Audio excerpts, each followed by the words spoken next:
Hello, you're listening to a Talking Spirit Anime Cast. My name is Andrew, and I'm joined here with Chris. Yo. Today's episode is our spring, right? Still spring, right? My brain's already in summer. My brain has been isekai'd into summer already. Spring 2024 anime season reviews. A lot of shows are already finishing, which is shocking because it feels like it's still...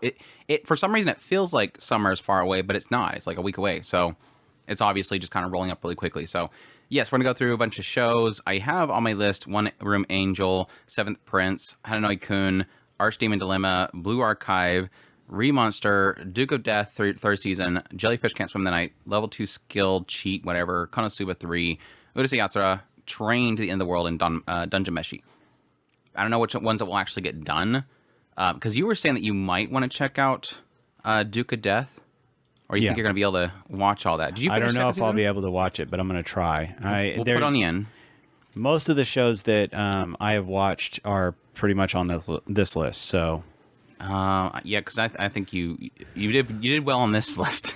We'll see next week. We'll see next week. If Chris is doing really well on this list, then that must mean the next list is not going to be so good, right?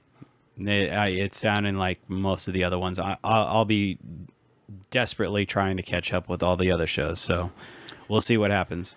It is what it is. So let's kick things off. We have, again, we're at talkspirit.com. It's where all of our links are, social media links, ways to get a hold of us, ways to support us. We greatly appreciate that supports channel through Patreon, tips, links, super thanks, all that stuff. But yes, let's dive into it. Studio apartment, good lighting, angel included, or one room, Hiatari, Futsu, Tenshi Suki. This was ran for 12 episodes, was on Crunchyroll, and it was done by Okuroto Noboru Studio and based on a manga. But yeah, this one follows Shintaro, and Shintaro, like this is like some old school harem stuff here. Shintaro, one day, he was kind of depressed. He's like, look, he's living alone. He's actually got his own apartment. He's working for a living while going to school, and he's kind of feeling lonely. And one night when he's like, man, I wish I had companionship, suddenly an angel technically grants his wish by happenstance, because at the same time that he's doing that, there's an angel that was sent by God to go down to the people and just learn about the humans. And he gave like two options. One was like, you can present yourself in front of them as like an angel and learn about them that way, or you can just kind of mingle amongst them disguised. But anyway, she gets tired and she sleeps on his balcony. She thinks it's a mansion, but it's just his apartment. But yes, he discovers this and freaks out, thinks that she's some like random girl that just may be a little bit loony. She even says that she's an angel. But eventually, like, he sends her on her way, ends up bumping into her, being taken by some middle-aged man to a place to stay, which is pretty much a love hotel. Ends up running off with her, takes her back to his place, so that she can stay there until she figures things out, and then she spreads her wings, and she's so excited, because every time she gets excited, her wings expand. And then he's like, wow, she actually is an angel. But yeah, she starts living with him, and then over time, he runs into other very special girls. It's kind of like... Actually, I Am. It's kind of like that. But yeah, just basically harem of supernatural girls that he keeps running into. Except for his childhood friend, which I'm sure eventually in the manga, she's probably going to end up being something. She just doesn't know it yet. Do you think? It's possible. Because she's really upset every single time one shows up. They're all special except for me. Like, I'm just normal. Of course she's special in some way. I'm just normal. I kind of figure that she's going to be... Why she's a ghost? That'd be tragic. No, we've seen her with her family, right? We've seen her at her home. I don't know if we've ever seen her family with her. Watch, she's a ghost.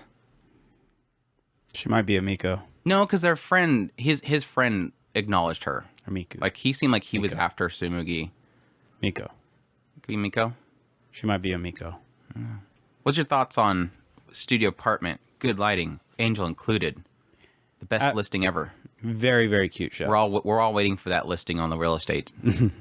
Very, very cute show. I absolutely adored it. Kind of introducing each one of the girls. You get a really good kind of a backstory of each one of them, if there's some kind of a thing that they're dealing with. But didn't really dive too deep. It was really more about the goofy hijinks between each of the characters. I think Nyaru was probably the one that was the most in depth. That was the surprising thing. Like, and that's the odd thing, because I ended up really liking Nyaru. Yeah. Like, I thought she was a great character, but it was like, man, it's one of those moments where I go back and I go, did they spend that much time with each? I mean, we got into like Hisui and like her entire family, which is like this massive conglomerate and everything. We have to have the super rich girl. But like most She was great. I loved it. Lilishka, yes, technically a little bit, but like most of them were very like surface level, like part of an episode. But Nero, they kept going back to and actually getting into her loneliness, and it was like, wow, they actually did really well with this character. Unfortunately, not really much with any other characters. But I did truly love it. But the goofy hijinks was really the highlight of this show. It was really, really driven by just interactions between each of the characters, especially as Noeru is Andrew's one of Andrew's kind of poking bags. She is absolutely just a bag. I like her. Well, I meant poking at her as one of the main characters that you like. She's Say it right. It's best girl. I didn't want to call her because to me Lilishka is probably the best girl. She was fantastic. It was just that the introduction scene with her like opening her mouth and they had that little like trellis alive as she's about ready to bite him. Yeah, that's something we all want to wake up to. But yeah, it was absolutely just too much fun. Was she saying that she just needed to lick? Just a little sniff, just the tip. It was like a lick, just the tip. Yeah, no, it was implying that all she really like she can survive on red juices, and she doesn't have to actually drink blood. But it was like I think it implied the idea that she just needs to lick, like just get to get the little sensation off there. But yeah, she did technically make the joke about just the tip, but I'm not sure if that's a was that what they actually said in Japanese or was that a subtitle joke? Know. I meant to look into that because that's one of those like I could totally see that being a translator joke they threw in there just to make it more funny and. Yeah. I mean, I laughed. Might have been like a little sip or something like that. Yeah, I like that. I can totally see it just being a sip or just a sample or something like that. Just a little bit, just a little bit. Because I don't even know if that's actually a joke that I've actually seen literally translated from Japanese. Is the idea of just the tip? I mean, I've seen it several times in translations, but I'm not sure if it's ever actually like a term that they would make as a joke. I don't know. That'd be interesting. That's curious. Yeah.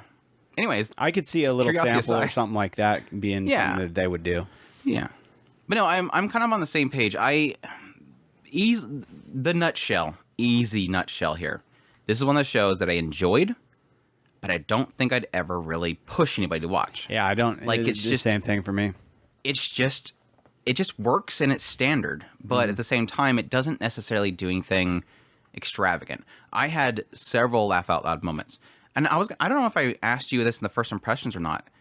Did you have the same experience I did where the chemistry didn't click comedy-wise until Nero joined the group and all the girls, like, came together? Like, I felt like Nero almost like... Because, I mean, technically when Nero joined it, that's when Toa and Tsumugi was actually hanging out a lot. So it felt like once at least the three girls got together, suddenly it was really funny. I will admit, I will... kind of concede that point, but with a caveat. I think it was more just cutesy at the beginning. Yeah. It's introducing Toa. Yeah. She's very... I think Toa by herself is just... Her comedy is obliviousness. Right. I mean, they all have obliviousness. I mean, Nero is super oblivious. But I think with Toa, she is like too pure oblivious. Like she just has no clue about things. And so I felt like a lot of the comedy for the beginning part was just... Toa being obliviously cute, and then Tsumugi being jealous and trying to figure out what's going on with Shintaro and trying to get closer to Shintaro. Unrequited love, basically. She's the childhood friend, unrequited love comedy. But I would agree. I would agree that Shintaro is absolutely not driving any comedy on the show. He does not. He's just a whoa character. Oh no, I seen her in the bathroom for the 50th time. Oh no. Hey, she's getting too close. More if anything, he's the driver for any of the ecchi. Yeah, pretty much. That's about it. The lucky lecher in a lot of cases, which it felt like early on you got at least a little bit of taste of ecchi pretty much every episode, but I want to feel like after halfway through, I don't remember much ecchi at all. It was here and there. Like Noeru did a little bit. Lilishka did here. Hisui was the most blatant. Just, I mean, her introduction was entire. Yeah, that's true. She fell on her butt. Yeah, and yeah. No, one of my favorite later comedy bits was the whole thing with the swimsuits. And yeah, I felt like Lilishka. I was like, oh, of course, she's gonna wear like a full on scuba diving outfit because she's a vampire. And then like later on, out of nowhere, she shows up with like this, like it's one of those those I don't know what they call them. It's the old school Mizugis in Japan. She's wearing one of those, and he's like, what's going on, Lidishka? And she's like, this is what I was wearing underneath. Oh, okay. And then she just flies off all happy. And he's like, why did she do that? She wanted to show you, dude. I thought it was so funny because she was so happy and she just flows away. This is what's under it. All right, later. It was like she just so badly just wanted to show him because everybody else got to show and she couldn't. I was like, that was kind of cute, funny. But you know, like I said before, early on, I think it's just kind of, it's sweet and bubbly, cute. Again, a lot of Toa being oblivious, and a lot of the comedy I think around Toa was around that whole book that she had, because it was always this goofy thing where she'd do something and he's like, how'd you learn how to do that? Oh, I checked out the book for good angels that they give us at in the heavens. And so like everything is answered by that. And again, I didn't feel like it was much there until Neru joined the group. And I think Neru just kind of, the chemistry just started working. Like the three of them just started working really well together. And like I said, I really like Neru's story. It's just like, it's not like an in-depth story, but it is the idea of somebody just, it's all of them really. They don't have any friends. Well, they have nobody to share their secret with, and thus they feel like they're isolated. Kids were afraid of Neru when she was younger because she would produce storms. It's that whole thing. So she felt isolated, and then now she's discovering what friends are, really, is what it is. And I thought that was a really sweet little moment there. I felt like super bad for her when she was desperate for Shintaro. I'm like, girl, no, you're not the cover girl. Don't even start with me. But it turned out really cute. Lidishka being added to it was a lot of fun. Did you like the undermining the subversion? Undermining the subversion. The subverting the subversion. You'd have to expand. Lilishika was actually comes off as at the beginning she was basically a Chunibyo, and then actually it reveals later because you were expecting that she was probably going to be a supernatural being.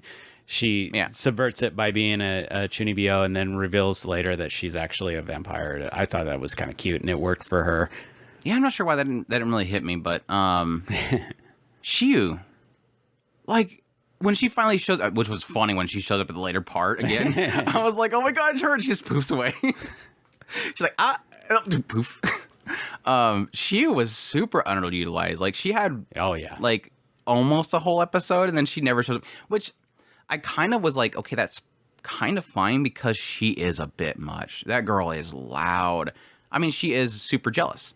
And so I can see why they didn't want to have her around all the time, but it was like, I kind of wanted to see more of her around. Why did they just completely underutilize her? But I'm guessing she probably pops up here soon back in the manga, and it gets to be more focused on her. But yeah, overall, like I said, I enjoyed the girls. I think they were great when together. I think Shintaro alone with a single girl just doesn't work.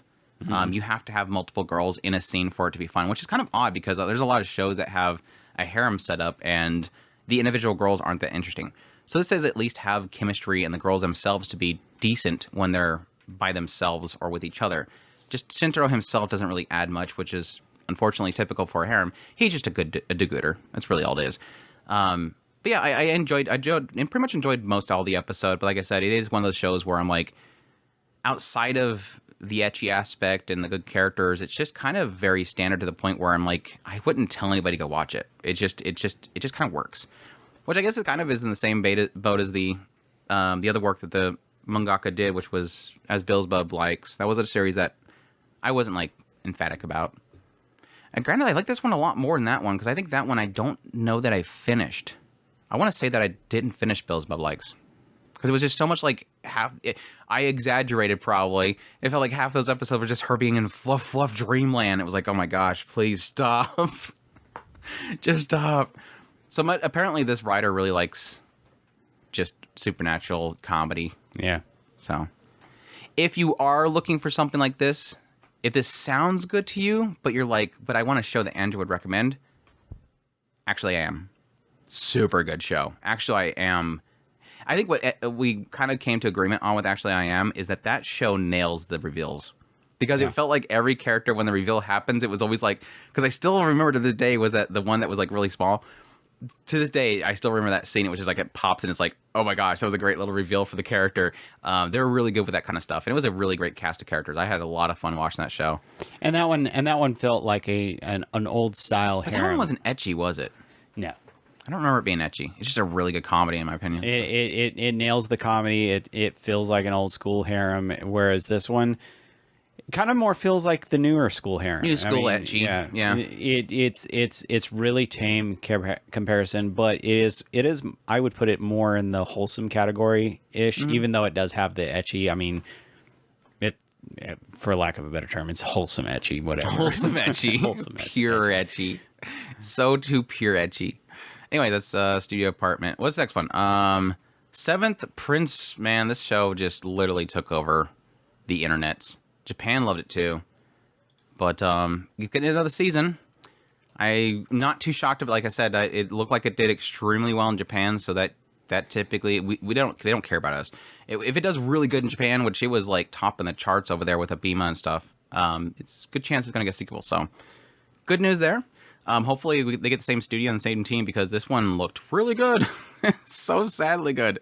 I was reincarnated as the seventh prince, so I can take my time perfecting my magical ability, or tensei shitara dainanaoji datanode kima mane majutsu wo kiwamamasu. Oh my gosh, it's always that last word. Say it, Chris. Kiwamamasu. Kiwamamasu. The last word in Japanese. Oh, it's not on your screen. Okay. Anyways, this one is running on Crunchyroll for 12 episodes, done by Sumugi Akita Animation Lab, based on a light novel, adventure fantasy, and it follows. It starts off with this guy that is in another world, or maybe I think it's the same world, wasn't it? In the same world, but anyways, he's like of a lineage of people that don't have much magical capability, and he's looked down upon. This guy just basically finishes him off because he's a super powerful wizard, and he's not. And as he's burning alive, he's talking about how amazing the spell is that's burning him alive, and how much he wants to learn the spell. And then he's born as Lloyd in this one family, this royal family, in his next reincarnation. And he has, like, immediately throws a fireball out the side of the building because he's that powerful. But yeah, he just kind of, now that he's in the body of somebody that can actually have magical capability, he just devotes himself to learning as many magics as possible. And anything that he sees, like he runs into this demon that's locked up in the bottom of the castle and beats him and learns magic from him. Runs into a girl that knows breathing techniques and learns breathing techniques from her. Like anybody that he can see like a magic ability, or he finds a book, he just wants to learn and consume as much knowledge about magic as possible. So yeah, that's Seventh Prince. And oh yeah, he has to escape the training sessions that he has with Silpha, his hot maid guard trainer lady. Thoughts? Well, I really enjoyed this show. It's goofy. I love Lloyd's absolute just haughty nature. He's just I almost did it. I almost called him hot. Her. His hot nature. His hot nature. His hot nature. Those thick thighs. Those Anyways. thighs. No, I love the haughty nature of him. That's a joke. Don't call the police. FBI, stop. He's a just. I get a kick out of it. I wish they dug into the magic systems a bit more, but at the same time, I think that they skimmed across it pretty well. Because it would get bogged down in all kinds of just walls of text, I'm sure. So it really was more about just his, he's OP, but in this weirdly kind of intriguing way where I almost just like, all right, he's just that powerful, whatever. What is he doing now? Just wanting to see what he's getting into. The only thing that I probably, if I was to give it some kind of criticism, it'd probably be the last arc. I thought it was a bit much. It took a bit too long, kind of focusing on. I did like the Assassin Guild getting into, once they got into actually Jade, it seemed to get kind of stuck. Yeah, it kind of got stuck in that little battle, and that's where I started. Okay, can we get on with this? Can we finish this out already? I'm bored. I want to move on to the next section. But for that's pretty much where they kind of tied the bow. So take it for what it is. Overall, I enjoyed the show. Like Andrew said, it looks beautiful. I thought it a lot of goofy hijinks. I really got a kick out of the Lloyd's personality. So yeah, that's pretty much where I'm at. I think what the problem with that last battle is, and it was about the same thing I had with the, it was the other demon they ran into at that beach side thing when he was with the brother, and I think they were testing out the weapons. But at that whole scene, it was like, I don't think this show does OP battles right, because it just doesn't feel. I don't care. Like I've watched, like, always the good example is Overlord. I watch a lot of shows where you have OP characters. I think even Demon King Academy, at least the first season, I haven't watched the second season, that one did it well. I think you can do OP characters really well, and this one for me doesn't when it comes to the fights, because I just want it to end. Because I know Lloyd's going to beat them. It's established that Lloyd is so OP that nothing's going to touch him. I have zero feeling that there's ever going to be a threat in this story. I would be shocked if there was ever a threat in the story. And so, especially with the whole thing with Jade, it was like, just finish it already. I don't need this long of this fight. I know he's going to lose. Why we're dragging this out? And then it wasn't until like a later part where it's finally starting to pull Jade into the story, and it's like, okay, well, we're doing something here, I guess, before he finally one-shots him with an OP void ability or something like that. I get bored, because I just feel like there's no stakes whatsoever. I find more fun whenever it's Silpha or Tao fighting, because it's like, at least them, I know they're at least struggling somewhat. Yeah, well, I think that the problem with the Jade fight was that they were trying too hard to make it some kind of a balance, and there was no balance. We already knew Grimm's that he was freaking out, like, oh my god. Grimm's always the one that has to be like, oh no, this is super bad. And Lloyd's like, huh? Oh, I'm sorry, I was too busy thinking about how I can recreate that spell. What are you doing? Why are you thinking about that right now? We're gonna die. Oh, I'm sorry, you said something? I was still trying to think about how I can duplicate it. You're gonna duplicate it? That's crazy. It's just like, okay, just finish him off already. Yeah, and even at the end, where it kind of revealed he was trying to learn something about the stupid spell, which is part of his nature, but it was kind of dumb that they were revealing that at the end, and it's like the entire fight, it was like they were trying to add some kind of stakes, and it's like, we don't believe it. You don't believe the stakes. No. I don't believe it. So it just fell completely on its face, and it was like, okay, you wasted literally 4 episodes worth of my time for something that literally I didn't believe, and you wouldn't have convinced me. Yeah, I think this show kind of has a few things going for it. It's the animation and the style itself, which I think is phenomenal. Like, this is one of those shows where it looks so stupid good. It's like, I wish a show that I actually really enjoyed had this quality, because I'm not thoroughly enjoying the show, but it looks really good. Like, this is one of those shows where it's like, it's just a fun OP character with just crazy colors, and the colors that just pop, and animation that just goes crazy.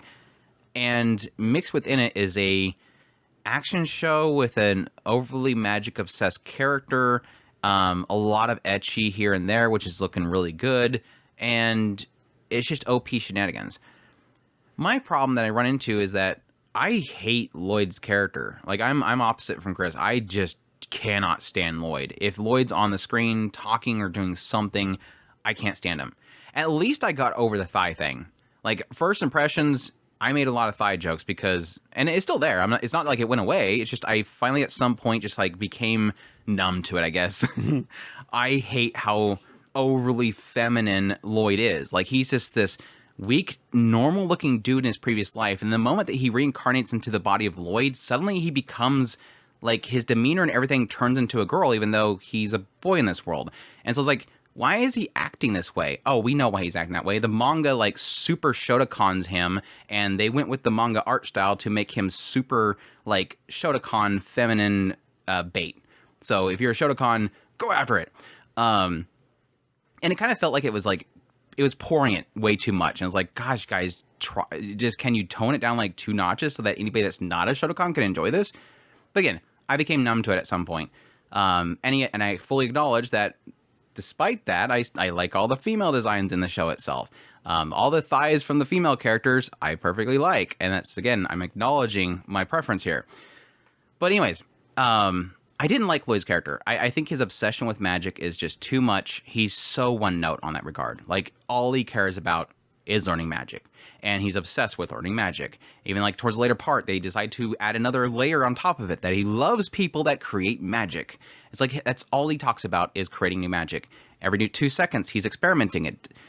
I wonder, like what you were saying earlier, I wonder if the light novel is more, actually has a system, or is it just literally what the anime looks like, which is, they go, oh my gosh, Lloyd, how'd you pull that off? And he goes, I just did this. And I managed to duplicate the spell. Oh, well, okay, I need another mouth in order to double cast. Well, here, I just put you into my hand. How'd you put in my hand? I don't know. Let's do this. You're going to do double cast. Oh, well, you can't talk the same time I can. I guess I'll sync my brain to your lips on my hand so that I can talk through your lips too at the same time I talk out of my mouth.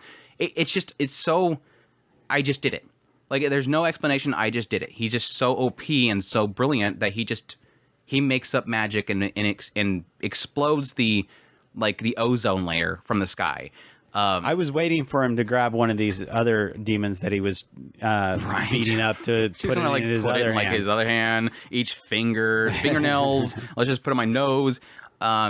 He's a character that's just kind of because. I'm OP because, and I make crazy spells because, and look at, I made another spell because. So it's like it was like literally after that first time where he used Grim to double cast, and Grim's the entire time screaming at the top of his mouth, and I want to shut off the entire show because I'm irritated with the screaming.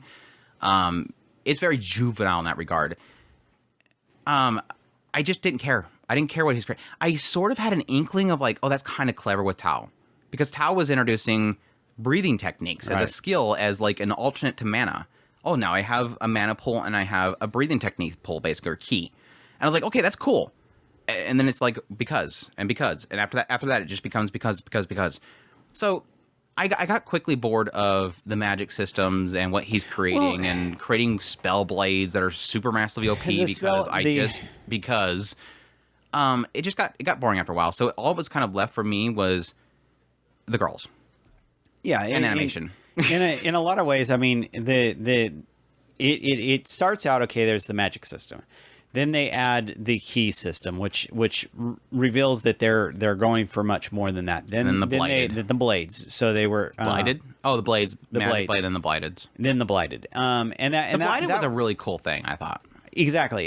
It was like it's constantly building on the magic system, but like Andrew said, it's all surface level, and so it's like. I agree. You almost want to dig into the light novel just to see if really, in all actuality, it's just kind of they're going, okay, OP. It doesn't matter how the system is working. It's just he's OP. I wonder if the light novel explains details his thighs. No, like I said, the light novel art, he's like super normal. Yeah. I'd be curious. I would be curious. But yeah, for me, it kind of just turned into. I just wanted to watch the crazy bombastic fights. Like I said, none of it was Lloyd's fights, because his fights were always kind of like, just one shot him already. You know you're going to do it. Most of the time, he's just kind of dancing around and grinning and thinking about what he's going to cast. With like Tao again, and I loved Silpha. I was surprised how much I loved Silpha's character, because Silpha's type of character that I would normally not like, but I really liked her character too. And like I said, I agree with you. I think the Blighted was probably like the best like character driven moment for characters, because Silpha's fun, and she's cute, and she's got crazy OP abilities, and she looks awesome when she's fighting. Tao's looks like her first introduction scene was amazing, and she's goofy, so I enjoy her character as well. But like the Blighted were like an actual character moment, because it's not that deep. We're talking about just a group of people that were exiled by humanity because they have uncontrollable spells, and they join an assassination group. And I like how they pretty much resolve that whole thing at the end. Well, shrug. It's like, shrug. Okay, we'll just forget about this. But no, They did introduce okay. the tamer with the sister, a taming system with the sister. Yeah, which he quickly figures out. So, what's that matter? Thanks for Yeah. bringing it up. Thanks for bringing up another moment where he just goes, "Oh wow, that's cool. Can I do that?" Yep, worked. And like that was the quickest one. It was literally like it's all like this like charming thing. Okay, I figured it out. Oh, okay, cool. All right, let's go figure something else out. All right, later. It was dorky, but anyways, yeah, it was a good show. I will definitely check out season 2, especially since you have like Ren is going to be part of the group, and I really like Ren's character. Yes, Reed Takahashi has a lot to do with it. Yeah, like I want to say probably, I want to say Tao was my favorite, was best girl for me for the longest time, but yeah, Ren obviously took the cake towards the later part of there just because it's so much character. Yeah. I don't know. Maybe eventually we'll get into Tao's character, other than the fact that she was like she left her home because she's just looking for a hottie, and he disguised himself as a dude. So growing up, so she's like trying to find this guy that doesn't even exist. But that she kind of fell for Albert too towards the later part. Everybody seems to fall for Albert. Tao was falling for Albert. Taria was trying to get with Albert at the end there, but that was mostly because she probably wanted his power. So she had to like use her synchronizing ability on him. Anyways, it's dorky. There's some good funny moments in there every now and then. But yeah, I'm gonna definitely check out the second season. But hopefully it's got a better story. I don't know. I don't really have too much expectations for the writing. It just feels like it's kind of a power fantasy, at least the adaptation wise. I'm not sure if the light novel is more intricate with the. It feels like there's enough on that surface that there is a thought process behind it. That's the thing. It's like, especially with the whole thing with him using Grimm and double casting and stuff. It felt like there was like an actual system that they were employing there that has some sort of. It seems like there's rule sets. Right. It's just It doesn't breaking feel the like, rules, obviously, but it feels like there's a rule set. it feels like there should be more to the magic system itself. That's and I think that's telling, where we're getting enough of the context clues to imply that there is more to it than what we're seeing on the screen. So I mean, if anything, I mean, it would be kind of nice to know about that. So yeah. All right, let's get that's Seventh Prince. Let's get into some negatives. We've been too positive in this podcast episode, so it's not really Chris. Chris is dodging a bullet here. I don't know. He probably would like this show. I don't know. I'm not going to assume he doesn't like the show. But a condition called love, or Hanano-kun to koi no yamai, which they were saying like the Japanese title is so much more fitting for this, which I completely agree. And I think I got the hints of that when I was actually watching it, because I think I got the original Japanese title at some point, because I was like, it seems like it's so much about Hanano-kun, which yes, it technically is, because the title is Hanano-kun. Love's Sickness with Hananoi. That's literally the Japanese title. Yeah, Condition Called Love. I'm not sure why they chose that. But anyways, yeah, this was on Crunchyroll and for 12 episodes, done by East Fish Studio, based on a manga. And it's a drama fantasy, and it follows a girl named Hotaru, who right at the beginning of the show, she ends up overhearing this guy being broken up with. Girl does not like the dude. And then, of course, it ends up being one of her classmates, which is Hananoi. And later on, as she's walking through the snow, she ends up spotting Hananoi, and he is on a bench at the park, and she goes over and offers her umbrella to cover him up from being snowed on. And cut the next day, he says he loves her and wants to go out with her, and she's like, wait, what? And it kind of turns this whole thing where Hinasi, or Hotaru Hinasi, she doesn't know what love is. It seems like she has like this dark, like, not to get into spoilers, she has something in her past that really kind of has affected her and her understanding of what love is. And so she doesn't even know if she would really love him. And he seems to be like desperate to have her go on a date with him and become his boyfriend. And enough that like later on when they find out that one of these girls like borrowed her hairpin and they lost it on the track field, he literally calls her up and asks what the hairpin looks like, and she's like, where the hell are you? He's out in the middle of the night in the track field trying to find it in the snow, and he's literally getting frostbite, and she has to run out there and stop him. He's desperate to impress her and do things for her so that he'll get her attention. And it kind of ultimately turns to, yeah, her suddenly kind of realizing through his actions that she kind of likes the warmth that his attention kind of gives her, and starts to understand why he does certain things. Like every time they go out on a date together, he'll show up at the location like really early, or like they're meeting each other for school. He'll meet up wherever they're going to meet up like really early, and he'll just wait there for her. And she starts to try to see if she can get there before him, just to see what it's like to wait for the other person. And she's like getting there like really, really early, and he's always there. So she's like going out like 4 hours early, and he's still there. So he was every day going there like 4 hours early. And he says to some effect like it's a nice thing to wait for somebody, like that desire to see them again, and wants to see them as early as possible. That all leads to really my biggest dislike of the show.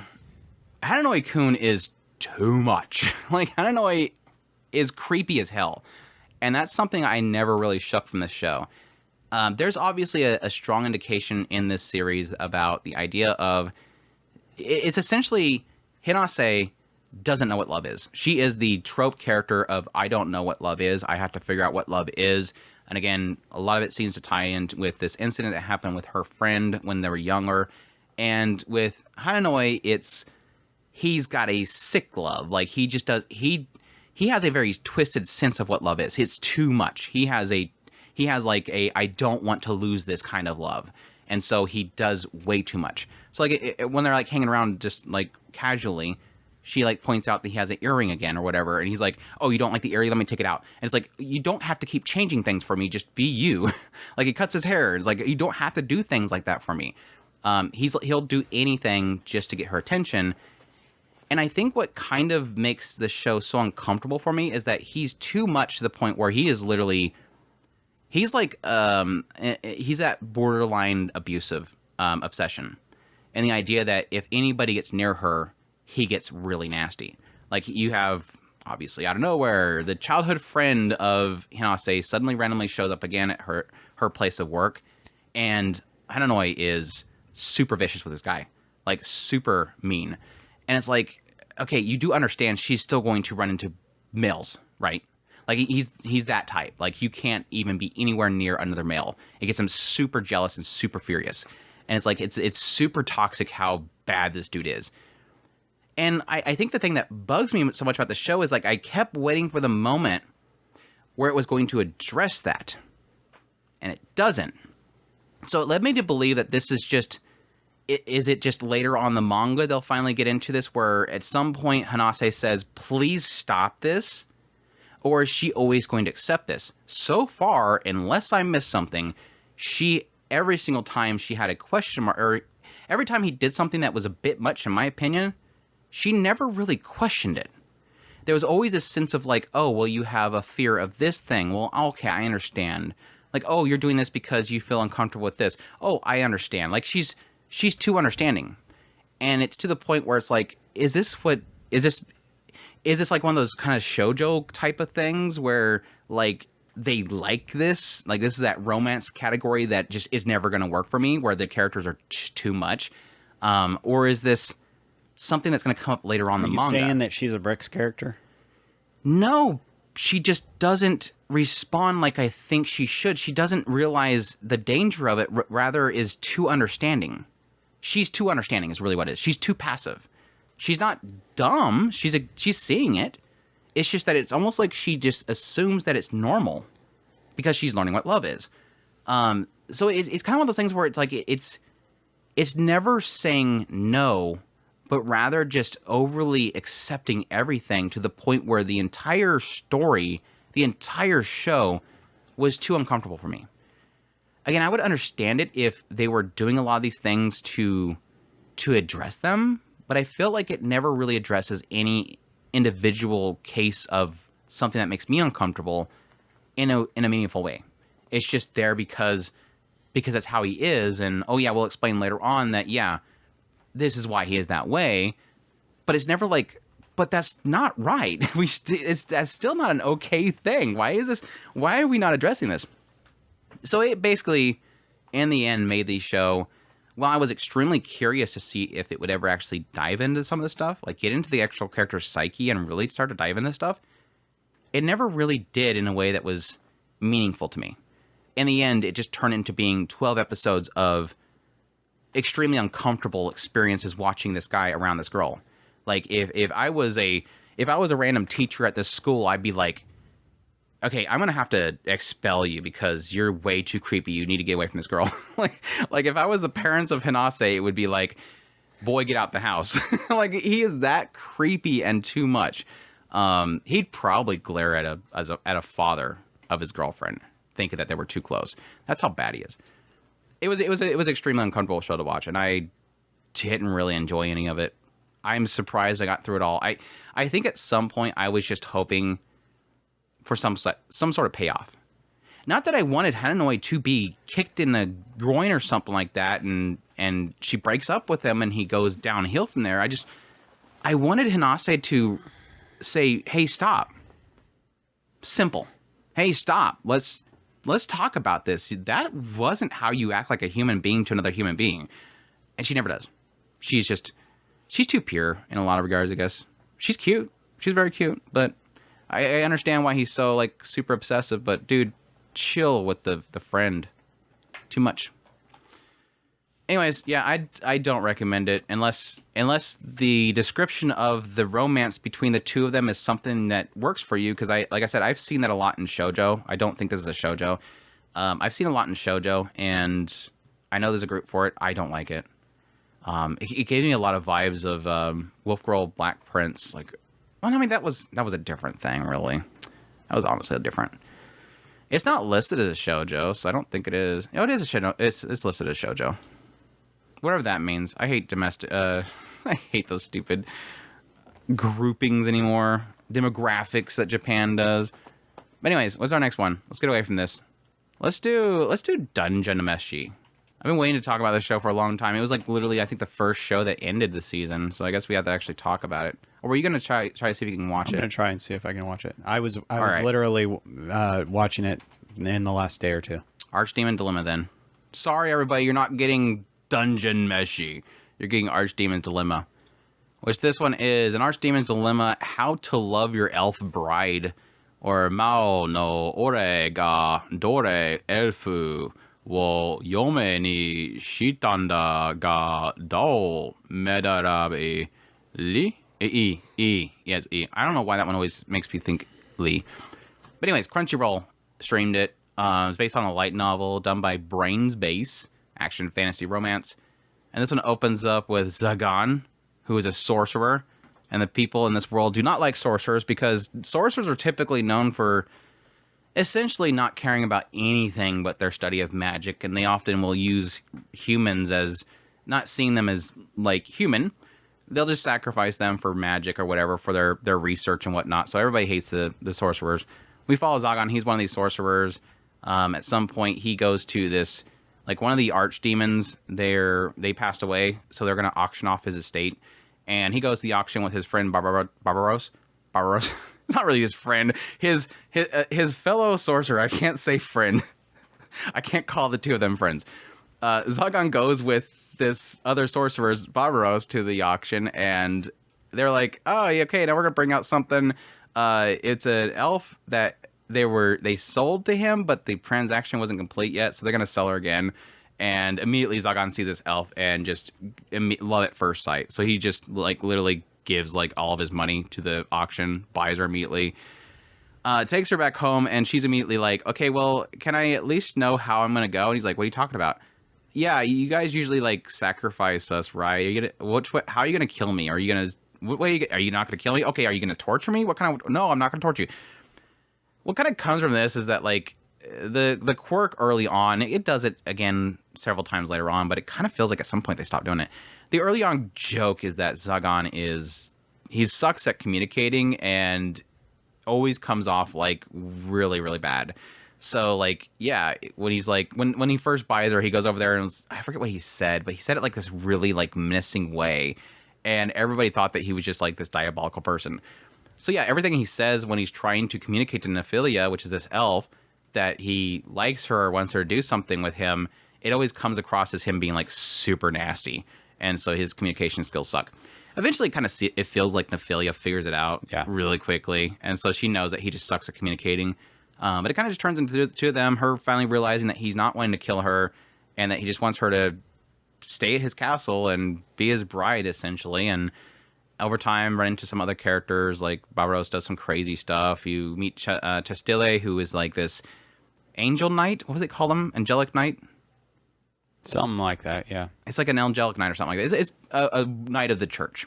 And they go out there and they kill the sorcerers. And she comes there to kill him and realize that he actually saved her life before from this face ripper face guy, sorcerer.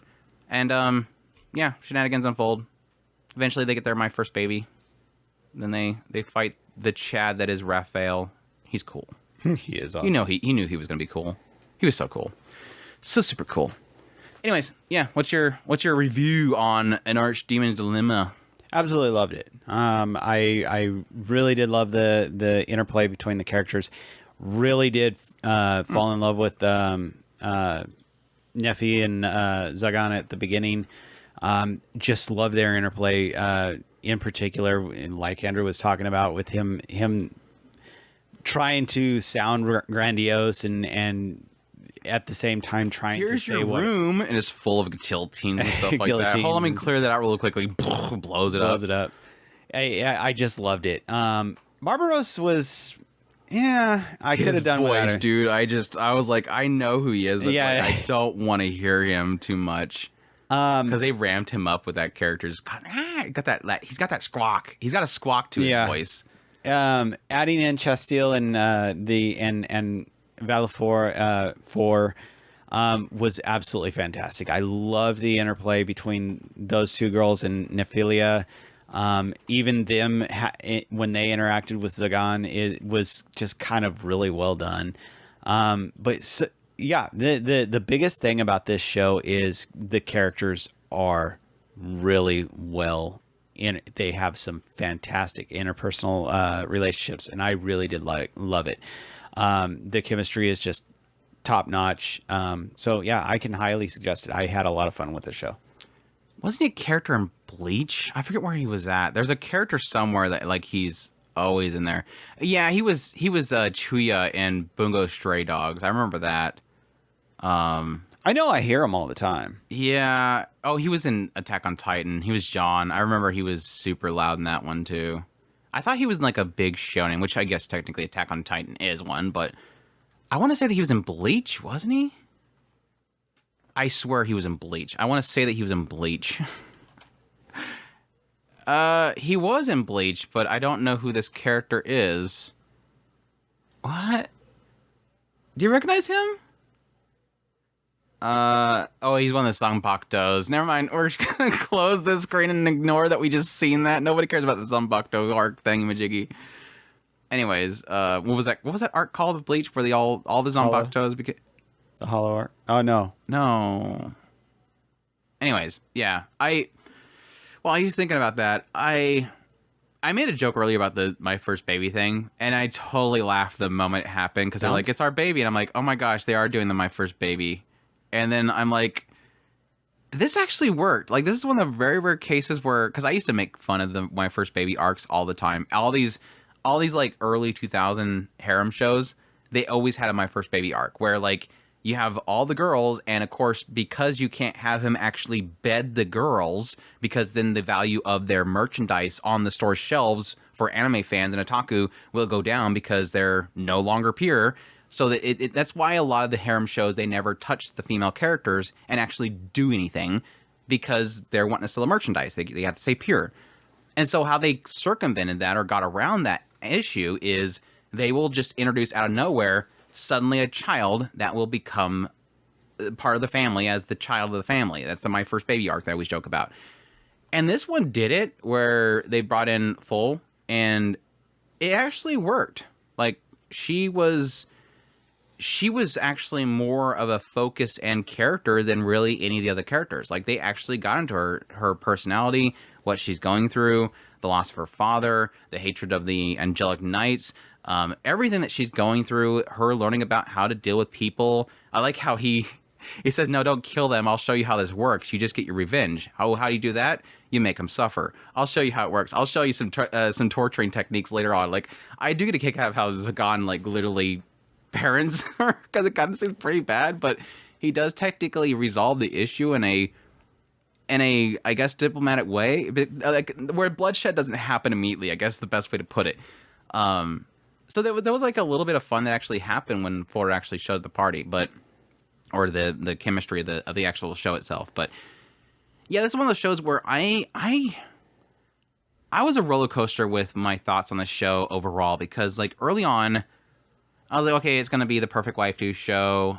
Yes, Neffy's super cute. I enjoy her character. I thought I actually liked her a lot more than I typically do for a character like her, because very quickly she breaks out of her timidness. Like she's a go-getter, and I like that about her. And I think that's kind of necessary with how Zagan is, because Zagan is just so socially inept that I think Nephilia being more forward and willing to kind of step out there kind of works with his type of character. Out of curiosity, how did you feel about Chestiel? I could see Chestiel being the thing that kind of... I enjoyed her. Did you? Yeah. Because I could see that being the thing that would kind of bog it down for you. Yeah, I liked her character. I mean, it was a lot to do with her and Four later on as well. I like the two of them together. But no, I was okay. This is fine early on. I really didn't care for the whole Zagan sucks at communicating joke, which, like I said earlier, I'm glad they got over that really quickly. Again, they play on it a little bit later on here and there, but they actually turned they actually almost felt like they took it from Zagan and gave it to Raphael, because Raphael's apparently sucks at communicating too, because why'd you take down so many demons or sorcerers? Oh, well, I always wanted to talk to them. Oh, yeah, we know why. We know why you always got in a fight with them immediately. And no, it's like, really quickly they got rid of that joke, which was good. Didn't focus too much on it. You started having like chemistry between Nephilia and Zagan was kind of building really well. And they kind of introduced this like mindset here that Zagan himself to the people of the village was kind of changing, and he wasn't really realizing how much he was changing because of Nephilia. He was just assuming everybody was acting different around him because of Nephilia, but it was actually him that was acting different. They never really did anything with it. After that, it was like it kind of just went straight in the whole thing with him, going to the Archdemons and then letting Nephilia go, and then it kind of just started. It almost felt like the pacing of the show itself kind of just started taking off in different directions, and never in a direction that I was actually interested in. Like I was hoping, okay, let's get more of the magic, but it doesn't really get it in a way that was interesting to me. Okay, let's get more into this part of it, but okay, that's not really interesting to me. Okay, now Barbaros does something crazy, that's not really interesting to me. Get into the church, not really interesting to me. Raphael was pretty cool. I towards the later part, I think the only thing that really kind of grabbed me somewhat, again, was Four, and that was about the only thing that really kind of... Four and Raphael, I think, was pretty cool. But other than that, it was like nothing really...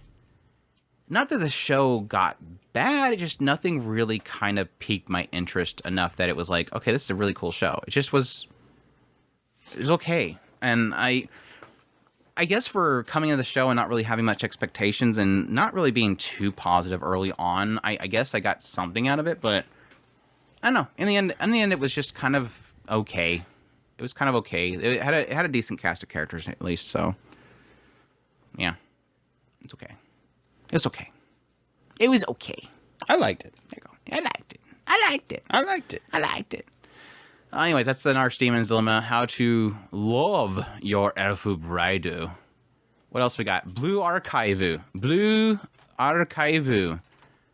The cute, cuddly, and funny girls with guns and halos. And licking feet. And licking feet, yes. Called the bluff. According to the internet. No, that went kind of crazy. A thumbnail that I got on Otaku Spirits. Just YouTube. Mine? Yeah. Just mine?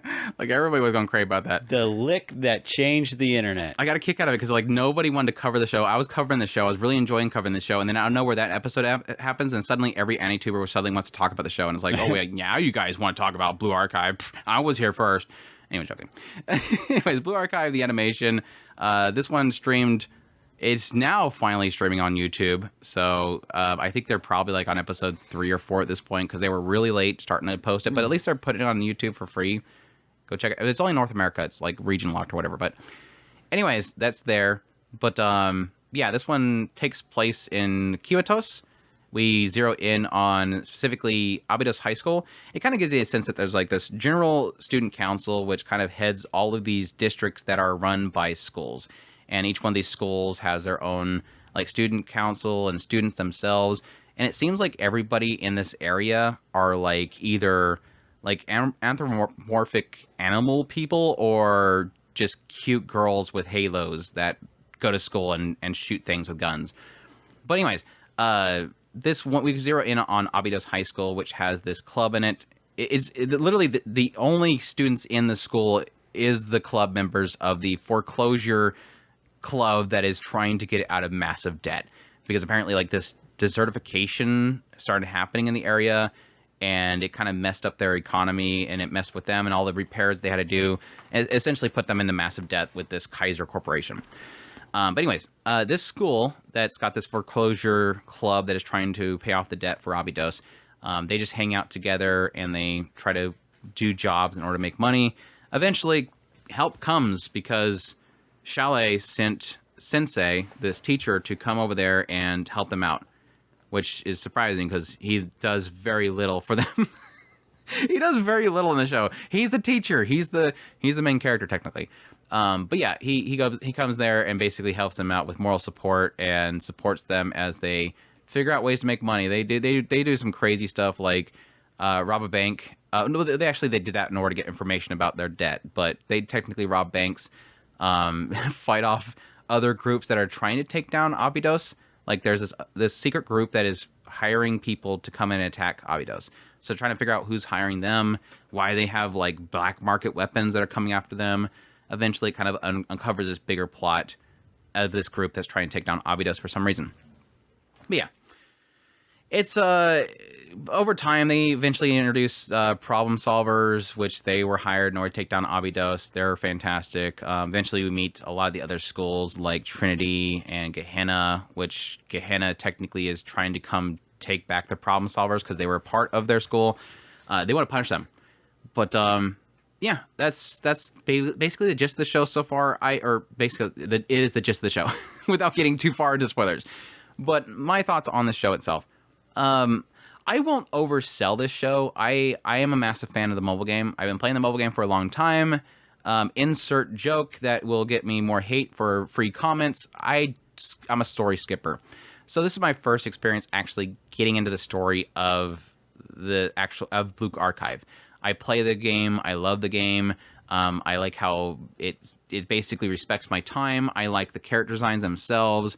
What was great, I think, about actually finally experiencing the story, which, yes, I have heard that this first story is like not even that good. It's supposedly going forward, there's like really good story, but this is like a very, very introductory story here. So we're not really kind of getting into like anything super crazy. Now, based on the very first opening scene of the actual anime, it looks like things can get pretty darn dark at some point, I guess. But for now, at least this first season, besides the first snippet of that first episode, it was pretty dang fluffy. Like, there seems to be no sense of these characters really getting in trouble. I mean, they do imply later on about this friend of Hoshino. Something could have happened to her. But for the most part, these characters will blast each other in the face with rifles, and it doesn't kill them. They imply later on by one character saying that if something goes wrong, destroy my halo. So I'm guessing possibly the halos themselves, which they haven't. This story in this world is very vague about a lot of things.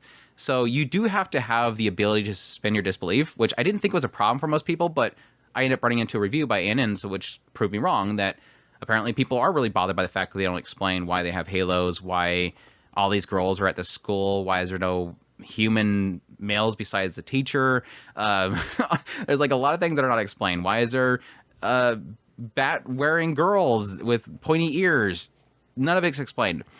My crazy theory is that this is some sort of purgatory or something like that, like this in between point, and Sensei is like an outsider coming in to evaluate the girls. He just doesn't know that because he was implanted in there without knowledge. And yeah, so that's why they're not dying, is they're just a bunch of angel girls that are gonna be sent either to the void or to rebirth or whatever, something like that. But anyways, that aside, I think the story overall for this first season, yeah, wasn't that crazy. It's just in the end, it really just turned into one of the students being very much so exploited by the big nasty adults, and Sensei standing up like the good Sensei he is and saying that adults should take care of the kids rather than exploit them like the nasty humans do. That's literally the story in a nutshell. Mingled in there is just the encounters that each of the characters have with different other schools and different groups. Like I said, Problem Solvers 69. Is it 69? Or there's, I think it's Problem Solvers. I'm just going to, I think it's 60. It's 68 or something like that. I know it's not 69. I think it's 68. Problem Solvers. Aru. And what I liked about kind of getting a little bit of taste of each one of them is that it does technically give you a sense of the overall happenings of it. Like by running into Trinity themselves, you discover that yes, some of these schools will take advantage of other schools for their own benefit, and there's a lot of politics between the schools. There's this treaty kind of going on. By meeting Problem Solvers, you see that there's like this idea of breaking off from the schools itself and getting into Gehenna itself, about how Gehenna is so like strict about things and they're really strong. It does a really good job of kind of telling how each of these schools interact with each other and the world itself as it introduces, let's face it, a very large cast of gacha characters because it's based on the gacha game. But I think the thing that I enjoyed most about this show, while not really finding the overall story to be extremely engaging, is that it did introduce me to a lot of characters that I ended up falling in love with that, yes, I'll be perfectly frank, in my roster in my game don't get attention. I didn't like Aru. I didn't dislike her in the game. I just didn't pay her attention. I joked in my video. She looks like an English VTuber that's trying to be edgy. I loved her in the show. Like I immediately like, holy crap. So this is why people like Aru so much. She's so great. She's literally the I'm trying to be a mob boss character, but she sucks at it. Like she is a complete klutz. She geeks out too much. She's a dork when it comes to like her geeking about something. Like she was going to this black market bank in order to get a loan, and they were going to decline her. At the same time, Abido's school, they were coming there in order to rob the bank to get the ledger to find out what the company they're in debt to is doing with their money. So they bust in there with all these masks on and rob the bank while Aru was at one of the teller stations, and she's just watching them and going, the swimsuit gang, the swimsuit gang are super cool. Like they're super bad. I want to be just like them. Like she looks up to them and then she finds out later on it's Abidos and she's like, that's our target. Why am I looking up to them? She's a dork. Obviously running into characters that I already had a massive amount of love for in the game itself, like Mutsuki. I love her to death. Running into Hina was fantastic. Iori was fantastic. Even Akko, Haruka. There's this. That game has a lot of really great personality with each of the characters they have in it. And to finally see them kind of brought to life in the anime itself, the story, was really good. So most of my enjoyment really came from sort of that surface level intrigue that I have with the characters and their personality from the game, getting them brought to life in an animated format. So I really enjoyed it. I won't oversell people on the overall story, and it seems like that's kind of across the board for a lot of people because, like I said, from what I'm hearing from a lot of people, this is like an introductory story. Like this isn't really scratching the surface to the storytelling that the creators have for it, that hopefully if they do get another season, they can finally get into it at some point. I don't know. I haven't seen anything announcing another season, but maybe if it's like Arc Knights, we'll find out within a year. I don't know, but I enjoyed it. It's cute. It's fluffy. It's funny.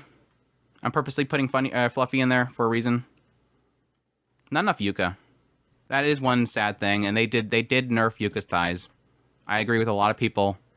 They nerfed Yuka's thighs, and apparently they gave it to Hina, because Hina had Hina had much more thighs than she does in the game. Any scene with Mutsuki is great, though. I thought they nailed her so well in the show. She was just fantastic. Her laugh is just too infectious. And yes, like Chris said, the foot licking scene it wasn't really a licking. It was it sounded like he put those toes in his mouth. He was talking with something in his mouth. It was off screen, but he was talking with something in his mouth. So he called her bluff. I'm gonna accept that. All right, that's enough of me talking. It's time for Chris to review a show. I should probably put it up on your screen too, so you can call all the crazy names this weird show has. It changes their names like 10 times. That is very true. That is very true. I have like, I think there's secondary names, I think is what I have listed, because that's about the point which I stopped caring. Anyways, Remonster. This one is... The other thing is that they don't look anything like they do in there either, so... Yes, they these, like I said, this is second forms, I think, if I remember correctly. But yes, this one's streamed on Crunchyroll, run for 12 episodes, and it was done by Studio Dean. Big shock there. Based on a light novel, action, adventure, fantasy. But yeah, this one opens up with a guy that's in a world where some people are born with abilities, and they just like fight and kill each other. And at some point, he gets stabbed to death by some crazy assassin chick and wakes up in another world. But in this other world, he is a goblin, like a baby goblin. And very quickly, the chief goblin basically feeds him for a little bit. And then at some point says, last time I'm feeding you, now you have to make your own food. And he grabs one of the strongest... Yuki! We're doing something here. He grabs one of the strongest looking guys and brings him with him out to the field. No, don't do it. Don't do it, Yuki. Come over here. It goes out and starts hunting. And he finds out very quickly by consuming one of the monsters that he still has the skill from his previous life, which was like gluttony or something like that. Basically, whatever he eats, he has a chance of gaining skills from whatever he eats. So he becomes massively OP really quickly as he's hunting with this other goblin, Gobukachi. And at some point, he starts getting a lot of food. At some point, the other members of the goblins start to try to take their food. And he basically just becomes the lead of the tribe. Like, he very quickly, once the previous generation comes back to the cave, he quickly challenges one of them to a duel and becomes, like, the toughest of the group. So that kind of just leads to him leading them, taking out baddies that kind of show up to threaten them. A bunch of other stuff happens. So, your review at the end. I would say that I'm warm on the show. I enjoyed it for what it is. I think that the biggest problem is I hear rumors, mostly from Andrew, that the talk of town is that this show has been skipping a lot of stuff. And I think that actually shows quite a bit. The layout as a diary makes sense, that they tried to recreate it the best they could. However, it didn't translate well. But I still think that this show is very, very intriguing. I do like a lot of the characters, and I do kind of want to see more.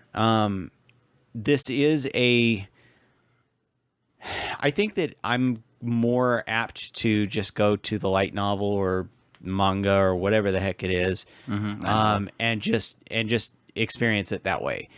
As it is in the anime form, I don't know that I could really suggest it. It is fine. I kind of wish that they played into a lot of the things that they were playing with more, but it is what it is. But all in all, I am warm on the show. I thought it was kind of fun, just something different to take home. Yeah, I think I made a whole video on this, by the way. There was an interview with Refugin, the creator of Mushoku Tensei and the creator of Remonster, obviously kind of discussing like their inspiration and what they were doing for what brought them to specifically one platform. There's a web novel platform that Mushoku Tensei was known for getting popularity because it was on there, and like a couple of the people, including the Remonster creator, they sort of created like a popularization of isekai, the isekai genre. Not that they created the isekai genre, they kind of popularized it on that platform, and a lot of things were kind of built from that. And yes, it talks about the fact that yes, Refugin himself read Remonster, the light novel, then went to that platform to read more of what the creator was doing with Remonster, and that inspired him to put Mushoku Tensei on that platform. And so, yes, the comment that was made in that interview is that Mushoku Tensei would not exist if it weren't for him reading Remonster and getting that courage to put his stuff on that platform. But in that interview, the interesting thing that he was kind of pointing out was that it was sort of one of those things where he didn't know that it was going to ever get an adaptation. And a lot of the discussion in that interview was around the idea that it was very gruesome. And yeah, even Refugium was like, it's not that bad. It's not that, I don't think that was going to be a problem. But I never thought that I was going to have Mushoku Tensei adapted. Let's be honest. He didn't. They never thought that Mushoku Tensei would ever get adaptation. That was a lot different than a different reason. It wasn't the gore. It was just more of the aspect of the content of Mushoku Tensei. But the interesting thing that I found in that interview was that he was talking about the fact that, yes, the original source material is created like a diary. It's not like Billy walks up to Bob and says, do this with an angry expression. It apparently is played out like a diary. And that makes perfect sense to, yeah, the way that this show plays out. It's got these little kind of like 24 TV show moments where suddenly it just goes dong dong and it shows day 15. And then he does something, day 16, day 17, day 18. And it's just constantly black screen with text. Here's what he does that day. And it was fine early on because it was like some pretty big spans. And there was stuff happening. And apparently all that stuff is like anime original. Like they were trying to make the characters come alive in an anime format. So they were having to make a lot of liberties. According to him, he likes what they did. He probably would not say, I hate what they did. There's some creators that will do that. I doubt that he'd want to do that.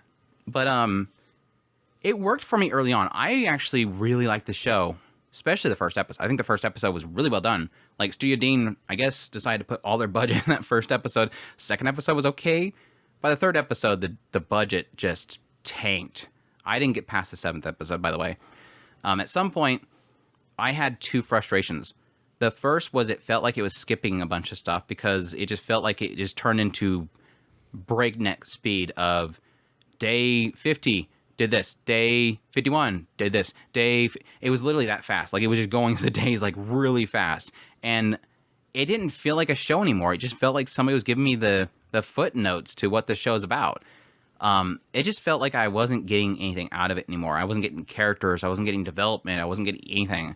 Again, apparently that's how it's supposed to be. Is there not really a focus on developing the characters? It's just a focus on saying what he did in this world. But the other problem I ran into was, yes, like I said, after episode 3 or 3 and beyond, visually it just looked like crap. I didn't like how it looked. Half the time it was just action stills, nothing really being shown. I think most of the budget was being put into just making a black screen with text on it. But, or maybe at least having more screen time of that I'm exaggerating. But yeah, that was why I dropped it, is that early on I liked it though, because I liked this idea of isekai into another world as a monster, like a slime isekai, but it was a goblin, and it felt early on like I didn't want to hold back. Like he literally at some point goes to the storage room of the cave, and oh yeah, it's the humans, the human females that they birth children from. They're just locked in there like prisoners to birth children. And even then it felt like it was kind of not wanting to be too graphic with what's going on because, yeah, he eventually eats something that teaches him poison. And then suddenly the next day, oh, the women in that storage room, they're dead. How weird. Let's burn their bodies. It's basically his mother, their mothers. And apparently somebody's like, yeah, you remember when he got that poison skill? Yeah, he gave it to them. They just cut it. So it's like, well, if you're gonna give me a pretty like gritty, tribalist type of setting that I was actually getting into early on, and you're gonna start cutting stuff and then start just skipping forward, I don't want to get invested anymore, and I just shut off at some point. So I was very shocked that Chris was able to get through that. Because at some point it kind of ruined it. And I was like, there was so much about how like it wasn't holding back. I love that, again, it's kind of uncomfortableness, but it's uncomfortable truth kind of territory. Where, yeah, like the previous gen come over and they have a bunch of women. He's like, this is how they live. I mean, this is their way of life. So I can't criticize them, but I still don't like it. So that's why he just kind of takes over the tribe so that he can keep them safe. And then at some point it just kind of turns into his harem. Yeah. And they all want to sleep with him at some point. Like they get Stockholm syndrome or something like that, and suddenly they all want to bang him. And then at some point they bring in some elves to train them, and they don't like putting the communication devices in their ear, so he has to remove that embarrassment from them. So he takes them in that same room. So I'm guessing he did something with them. And it's just like, okay, I guess I'm supposed to assume he just banged them all. Oh, of course. I mean, No, I like the initial reason why the other girls start sleeping with him is that he goes out and runs into a dryad and uses a libido skill to like go at it for like hours on end with the dryad and not die. It's just, like I said, it was like, I love how it wasn't really holding anything back, but it was holding some things back. But it kind of just, it petered off at some point. Like I said, within the 4th or 5th episode, I'm already like, it's just not working anymore. yeah. It had something here, but I don't know, maybe they were putting a lot of effort early on in order to expand it. And then at some point they're like, did it feel like they actually were trying to get to a punchline for that first season? Is that why it was rushing, or did it have a good punchline? It introduced a princess, and that princess kind of just opens him up to being able to take contracts is really all that was left that you pretty much missed. Yay. I feel like I've missed out on something. Not really. All right, yeah, that's Remonster.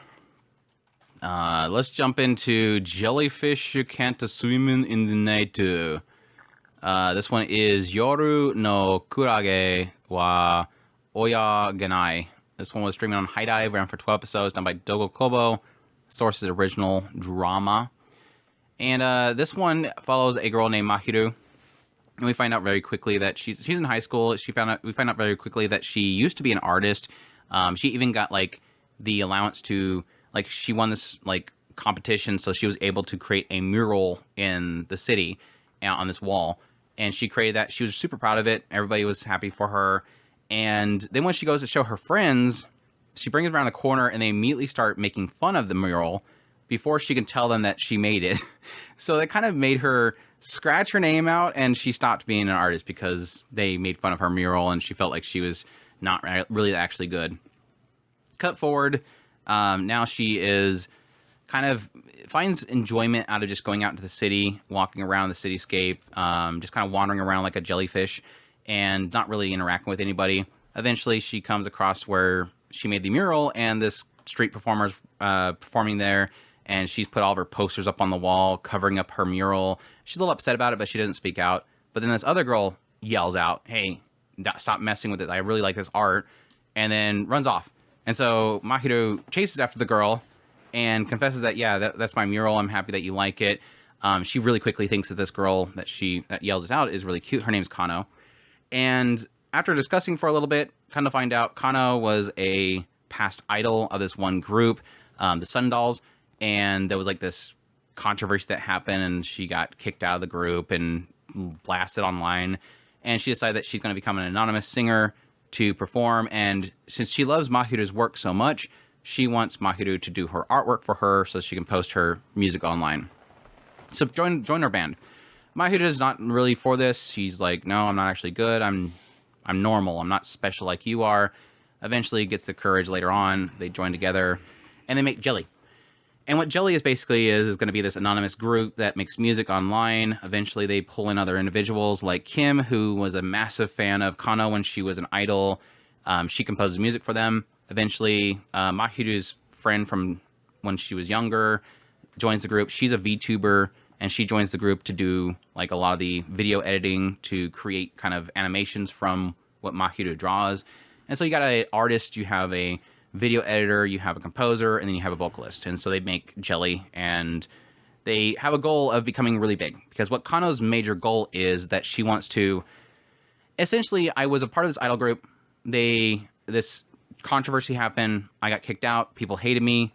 Now I want to become successful, so anonymously, so that eventually all the people that hated me back here will like my new music, and then that'll show them because they don't know that they do actually like me, kind of thing. It kind of just turned into later on that she's actually trying to get the attention of her mother, which is the owner of the company that she used to actually be an idol for, and all that kind of stuff. So eventually getting into what happened with Kano's past, what happened with her idol group. They meet other people, like the one that was defacing the mural. She's Baba. she's this very young idol, this street performer that's trying to make it big. and her daughter, and getting into their relationship and how she's trying really hard to. She's this egg that one of these days will finally hatch, and she'll make her big hit. But yeah, eventually meet the Sundolls as well, get those included in the picture, and get into each individual group member of Jelly and what they're struggling with and what they're going through, what inspired them. Because in the end, I think what the core elements of the story that I really like is inspiration. Like, there's so much in the story about inspiration, because Mahiru's art inspired Kano. Kano inspires Mahiru to do art again. Kiwi's inspired by this. Kim's inspired by, obviously, Kano. Each one of them kind of inspire each other in some way, shape, or form. Technically, Kiwi inspired Mahiru, and now Mahiru inspires Kiwi now. So they kind of prop each other up. So there's more to it than that. But how far did you get? You got at least to Baba.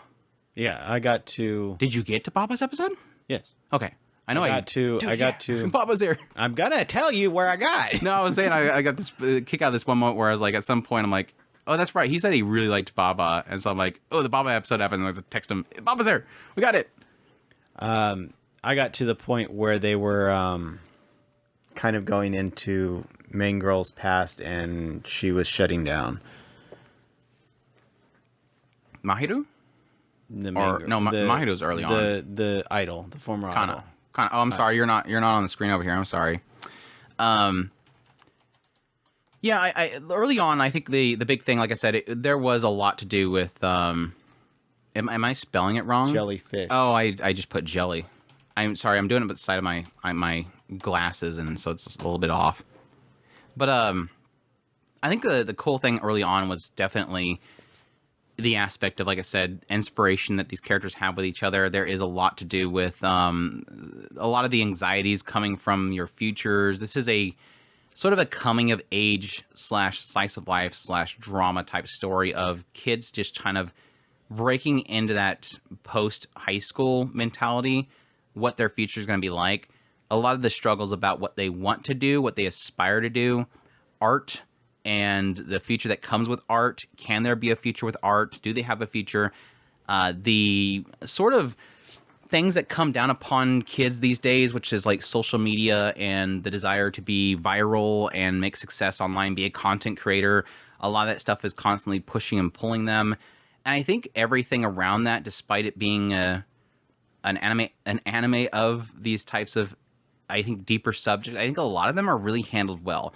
I think there's a really easy thing that a lot of original animes fall into, where it feels like they're trying to hit on a very deep subject regarding what kids are going through and younger individuals are going through with social media and the norms around it, that I think doesn't really do it very well. And at least from my perspective, I think this one kind of handled it well, based on my experience with social media and how it kind of affects people and their expectations for what can and cannot work. Like early on, like the opening sequence is literally Mahiru talking to her sister, and her sister's trying to make a viral video of her waking up in the morning. A JK waking up in the morning or sleeping video can easily go viral. And she's talking about, like, yeah, you're trying really hard to go viral, but that always kind of turns bad. Do you ever heard of the refrigerator lady, the office worker refrigerator lady, or something like that?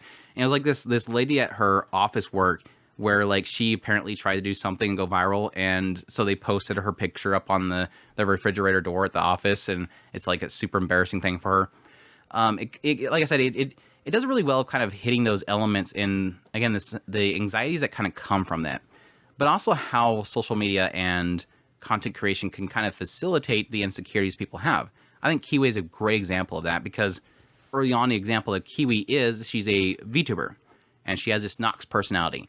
And Nox is like this like superhero, goofy looking costume character with a skirt, and plays shooter games and stuff like that. And she's a shut-in. Kiwi's a shut-in. Then you find out at some point, Mahiru and Kiwi grew up together, and Kiwi was like this like superhero. Like, she just protected the other kids and was like this strong person that protected and led the group. And then when they went to high school, she had to go to a different school than what Mahiru did. And immediately in her first day of school, she stands up and says, I'm a, superhero, whatever, I'll save you all kind of thing. I'm looking to take over the world or something like that. And of course, kids are more grown up in that stage. So they're all like, what the hell is this girl? Like, She literally is a chunie. She's a chunie when everybody else grew up. And immediately that first day just devastates her. She never meets anybody, and she plays off with Mahiru that she is popular still, but she actually is not. And she just literally just became a shut-in. She doesn't even go to school. And so she's playing this personality online, which is literally what she used to be. So she's able to keep being who she was through this persona. And like I said, so it's facilitating sort of a discomfort that she has for her own self, which later on actually gets into a lot more about just herself, like her actual physical body and what she's going through. So I think that's a good prime example to how sort of all these characters play, that there's something that inspires them, something that brings them down, something they're going through, their struggles socially or through communication with other people, for their art itself, and then at some point getting into the effects that social media can have on them for positive or negative, and what inspires them going forward. So it all kind of comes together very, very well. Visually, Dogokobo, obviously, not all the time with Dogokobo, let me be perfectly clear. This is one of those moments where Dogokobo just is going all out. Now, I will admit, what you see in episode 1 is not the entire thing. There is a lot of really great shots, even still beyond episode 1, but episode 1, it felt like every single shot was overly polished. It looked super good. All the key points with the emotion the characters going through, the perspective shots and everything was just top notch. Going forward, the perspective shots and everything are still there, but I think a lot of the polish kind of comes down a little bit. You don't have like that over attention to detail and crazy lighting and stuff like that, but it still looks really good. I think overall the show looks just fantastic. But obviously what was the core for me, and actually technically put this at the top of my list the entire season, was that I just really love the characters. I love the stories they had. I love the message that each character have. Not that everything sort of ties up with a perfect bow. There's still characters even in the end that have struggles, but I think that's life. I think it was kind of going for the idea that just sometimes you're not going to fix everything, and I think it did it very well. So yeah, easily one of my favorites of the season. I think it was fantastic. There was only maybe 1 or 2 episodes that I thought was kind of a little bit of a miss, but for the most part, I enjoyed. What, a motorcycle episode or two? Motorcycle episode? I didn't much care for that episode. Oh, the training one where Kiwi's getting recruited, and then she has to. They all check the size of the lady that had everything redone. That I totally thought was the mom. I totally thought that was the mom. I'm like, she talked about how she redid everything. I'm like, well, sure. She kind of has the same eyes and everything. Why not? I just figured that was going to end up being a sister or something like that. I don't know. Yeah, they didn't really actually do anything with that. That was kind of an oddity. I was waiting to see how that kind of pops in, but I think that was just kind of just somebody to talk to Kiwi and kind of give her a little bit of a bump. But yeah, I loved it. I my favorite episode, you probably was Baba's episode. I think Baba's episode was just absolutely fantastic. Yeah, I thought it was great. I did like finally getting into Kano's history and Mello. I think Mello ended up being actually a very interesting character in the end. I was very mixed on what they were going to do with her. I figured she was going to be like the typical idol show center that's like super nasty because Kano took the center, obviously.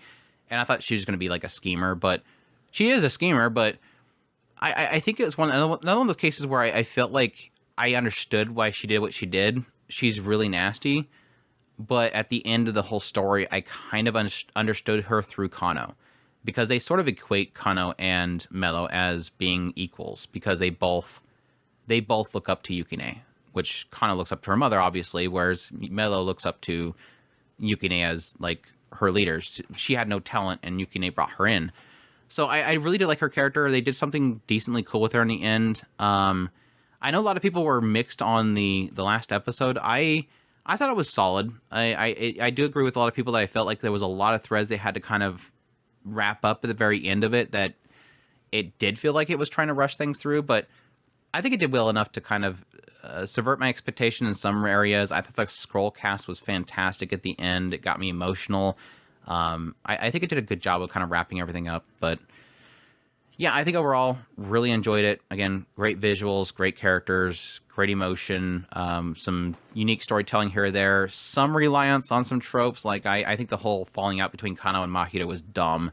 I really felt like that was way too forced, but everything else I think worked out very well. I even loved Kim, which typically the she's like so Fujoshi-ish. Like her personality is Fujoshi, but she's not a Fujoshi. She's just obsessed with Kano. But like she works because she's so dumb and dorky. Like she's so dorky. I still get a kick out of like that when she Kano left her jacket, and so she wore her jacket. Then she got caught with a jacket at school, and she freaks out. And she starts screaming. It was super cute. But yeah, that's my thoughts on Jellyfish. Pretty much where I'm at is I really liked it. I think it was doing fantastic. I will go back to finish it out at some point. Now that we've got it up, pretty much already going to review it, I probably will put it off a little bit longer and just finish it at some point. Oh no, we'll just do it next week. You'll do your part. That way you don't put it off for never. But no, I think it's fantastic. I absolutely love each one of these characters. They each bring something special to the table. I absolutely agree with Andrew that this show is absolutely just centering itself around the idea of inspiration, how each character is inspired by somebody else, and they want to reach new heights through rivalries and stuff like that. And I think that's what will probably, I'm hoping, will be an interesting thing of the interplay between Kano and Mello. As it stands right now, all that's been revealed to me is why what happened to Kano and why she actually did what she did, which I think that I was kind of scared going into that kind of idea of okay, because we get so bogged down in the idea of okay, everybody's playing this up as the worst thing in the world. Okay, when it finally is revealed, it's like, okay, not really that big of a deal. But in all actuality, what happened to Kano that Mello had done to her, it made very much sense that Kano would actually strike out at her, and I was very impressed with. I felt a frustration with that situation, and so I could absolutely see that would be overwhelming to somebody that it's happening to. So it was a very, it was kind of a two-parter because it's like what kind of triggered it was extremely nasty, and especially to her, like it was like, how could you do that to those people? But it was actually it was a two-parter because not only did it cause her to lash out, but the second part of it was that it made her mother turn on her, and she couldn't take that.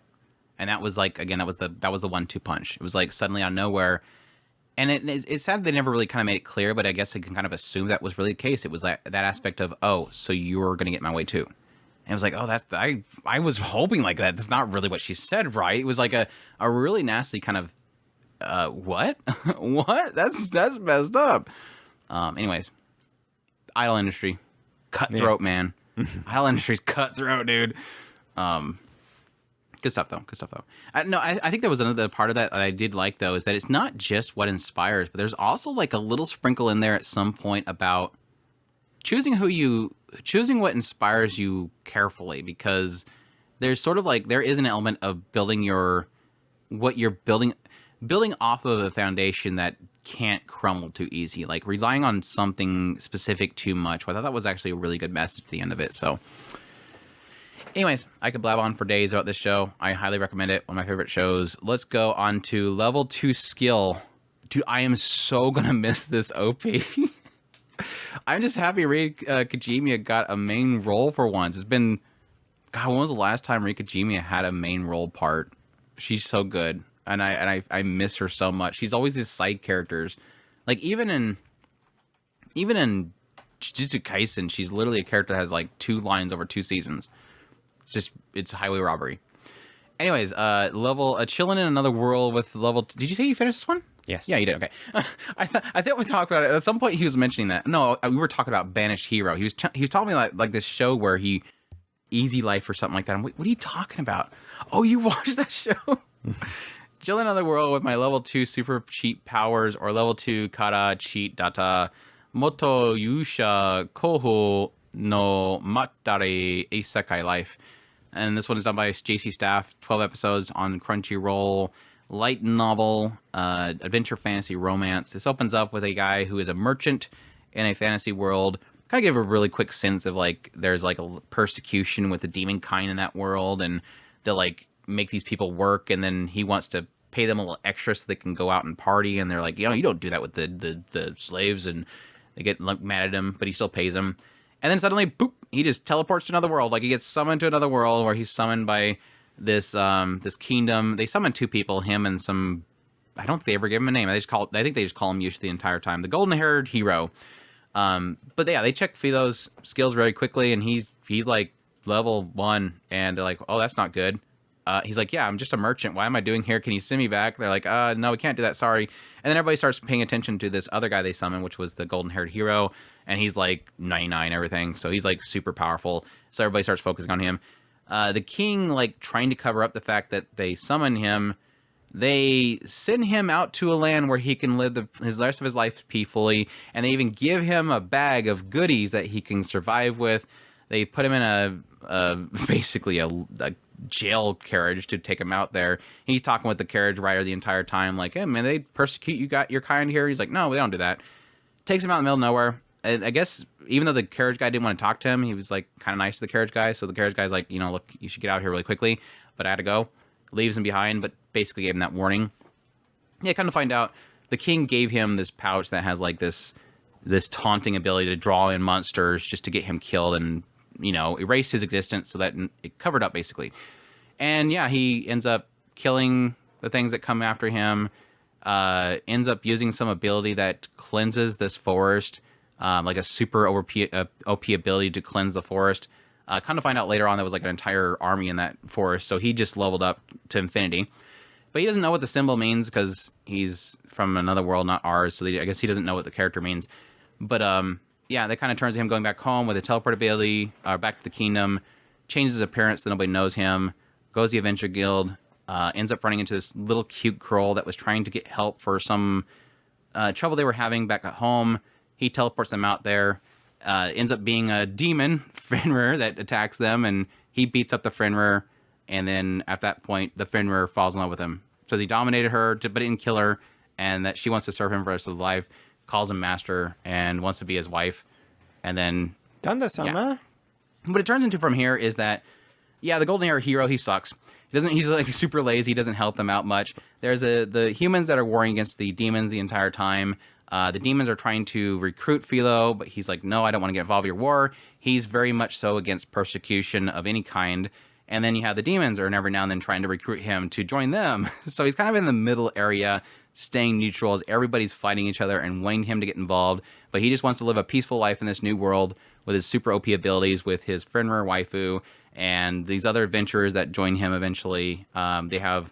Barurosa, who's like a warrior, very dedicated to her duties, doesn't really like the demon kinds, but at the same time, the dark one, the main guy of the demons, is like obsessed with her. You have Bolano, she's trying to skill up herself as being a magician. She's basically Roxy, because he even eventually goes off and starts teaching people. Blossom, who's like does a lot of gardening, very physical. And then you have Bellary, she's like super into like taming and taking care of cattle and stuff like that. Eventually he gets a Jin. A Jin. And then eventually, yeah, I guess that's pretty much everything I have to cover at this point. But yeah, your review. Long sigh and adjusting self. You're supposed to be ready to talk about it. You don't have to adjust yourself after I ask. I generally am this is another one of those that I'm generally warm on. I did like this show. It was a lot of fun. There was a lot of goofiness between most of the characters. As much as I hate him, because I can't stand anytime that guy is on the screen, I also think he was kind of necessary. He just kind of breaks the... I didn't much care for the golden hair hero that Andrew was talking about. I hated every scene that he was in. Like every time he popped up on the screen, I want to skip forward. It really was. It was like it was one of those. I kind of like the goofy hijinks, but at the same time, you're just so freaking annoying. Just go away. Yeah, there's like almost like a Jesse and James thing to it. Because every time that he pops up with his this what was their name, Suya or something like that, this dorky girl that was like just fawning over him, but still calls him hero, and she's always kind of with him because she got exiled with him. She always gets caught with him, and they're just always running around. She's constantly just running and just trying to keep up with these things just hanging down here. And he has like his only magic item is this shovel that makes them fall into a pit hole and they get stuck in it every single time. And it's like at some point it's like I don't care. I think it was about the time where he was going into the treasury and trying to find like the Jin. It's like that point where I'm like, I just don't care anymore. Please stop bringing him on the screen. It's like, is he here for like the old school Gundam thing where you have to have a fight an episode? Like we have to have him find a demonic power that transforms him into something every single other episode or what? But anyways, sorry. Right. But yeah, he's a bumbling fool, and it's like I agree with Andrew. It's like I like the fact that he's a bumbling fool. You don't get that much anymore, so you kind of just you want to like him. And maybe at the end of the whole thing, he does something kind of cool at some point. But as it stands right now, he's really freaking annoying. And that was the biggest stain on the show. Is I like a lot of the interplays between a lot of the characters. Hia was absolute fantastic add to the story. Gosh, so thirsty at the end there, dude. Got so damn thirsty, dude.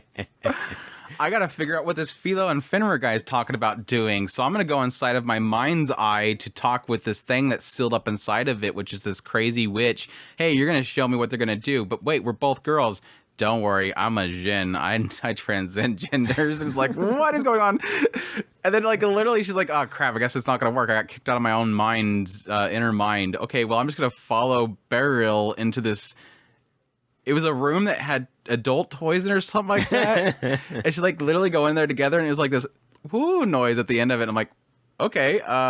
They come out of it looking like a little bit steamy. So I'm like, God, this show just got super thirsty out of nowhere. What the hell's going on? Fenrir's trying to get into the fertility onsen with Philo, and he's just kind of like, okay, cool, we're going to the fertility onsen. Okay. Anyways, yeah, I was waiting for somebody to come out with a bump at the end of the entire season. That didn't happen, so I was like, I'm a little bit disappointed. I mean, something could have happened. They just didn't want to adapt it, I'm sure. But it's probably like the whole farming isekai one, where it's like you won't know until they adapt probably another 2 seasons, when suddenly out of nowhere Fenrir has a puppy running around her legs, and they're like, oh, it's our boy. And they're like, oh, I guess she was pregnant. It looks like they're perfectly fine with going that direction. So, but yeah, I like this show. I think the only thing, to get my negative out of the way, visually, I think it looked fine. There was some points where the characters were just kind of off model here and there, but overall, I think it looked fine. This is one of those shows, I think, where I like all the characters' personalities, except for the Golden Hero. I like all their personalities, but at the same time, I don't feel like enough was done with each one of the individual characters. I think they did plenty with Philo as a character. I think he's a solid dude. That's all it really is. Fenrir's fantastic. I think she was just a very fun character. Yeah, Rie Kajimiya, great Seiyu. So happy to see her get a main role again. It shows, because it's like one of those things where it's like suddenly, finally, Rie Kajimiya gets a main character role again, and it's a great character. And you're like, why did they stop using this girl? She must have been wanting to retire, and they just pulled her back in.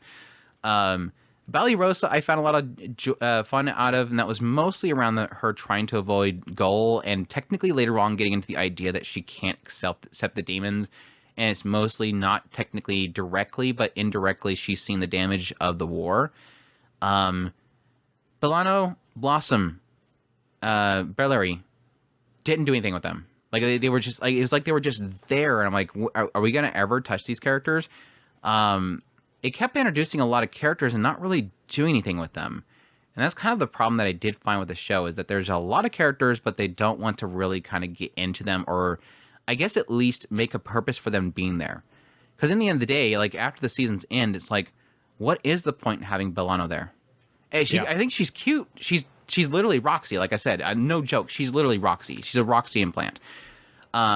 Blossom, I think she's great. Tan girl, best girl, love her out there just freaking farming away. But if you removed her from the show, would the story be different? No. I don't even. I have to keep reminding myself who Bellary is. Oh yeah, she's the one that was doing the horses and the horse unicorn beast things. But if you removed her from the show, what difference would it make?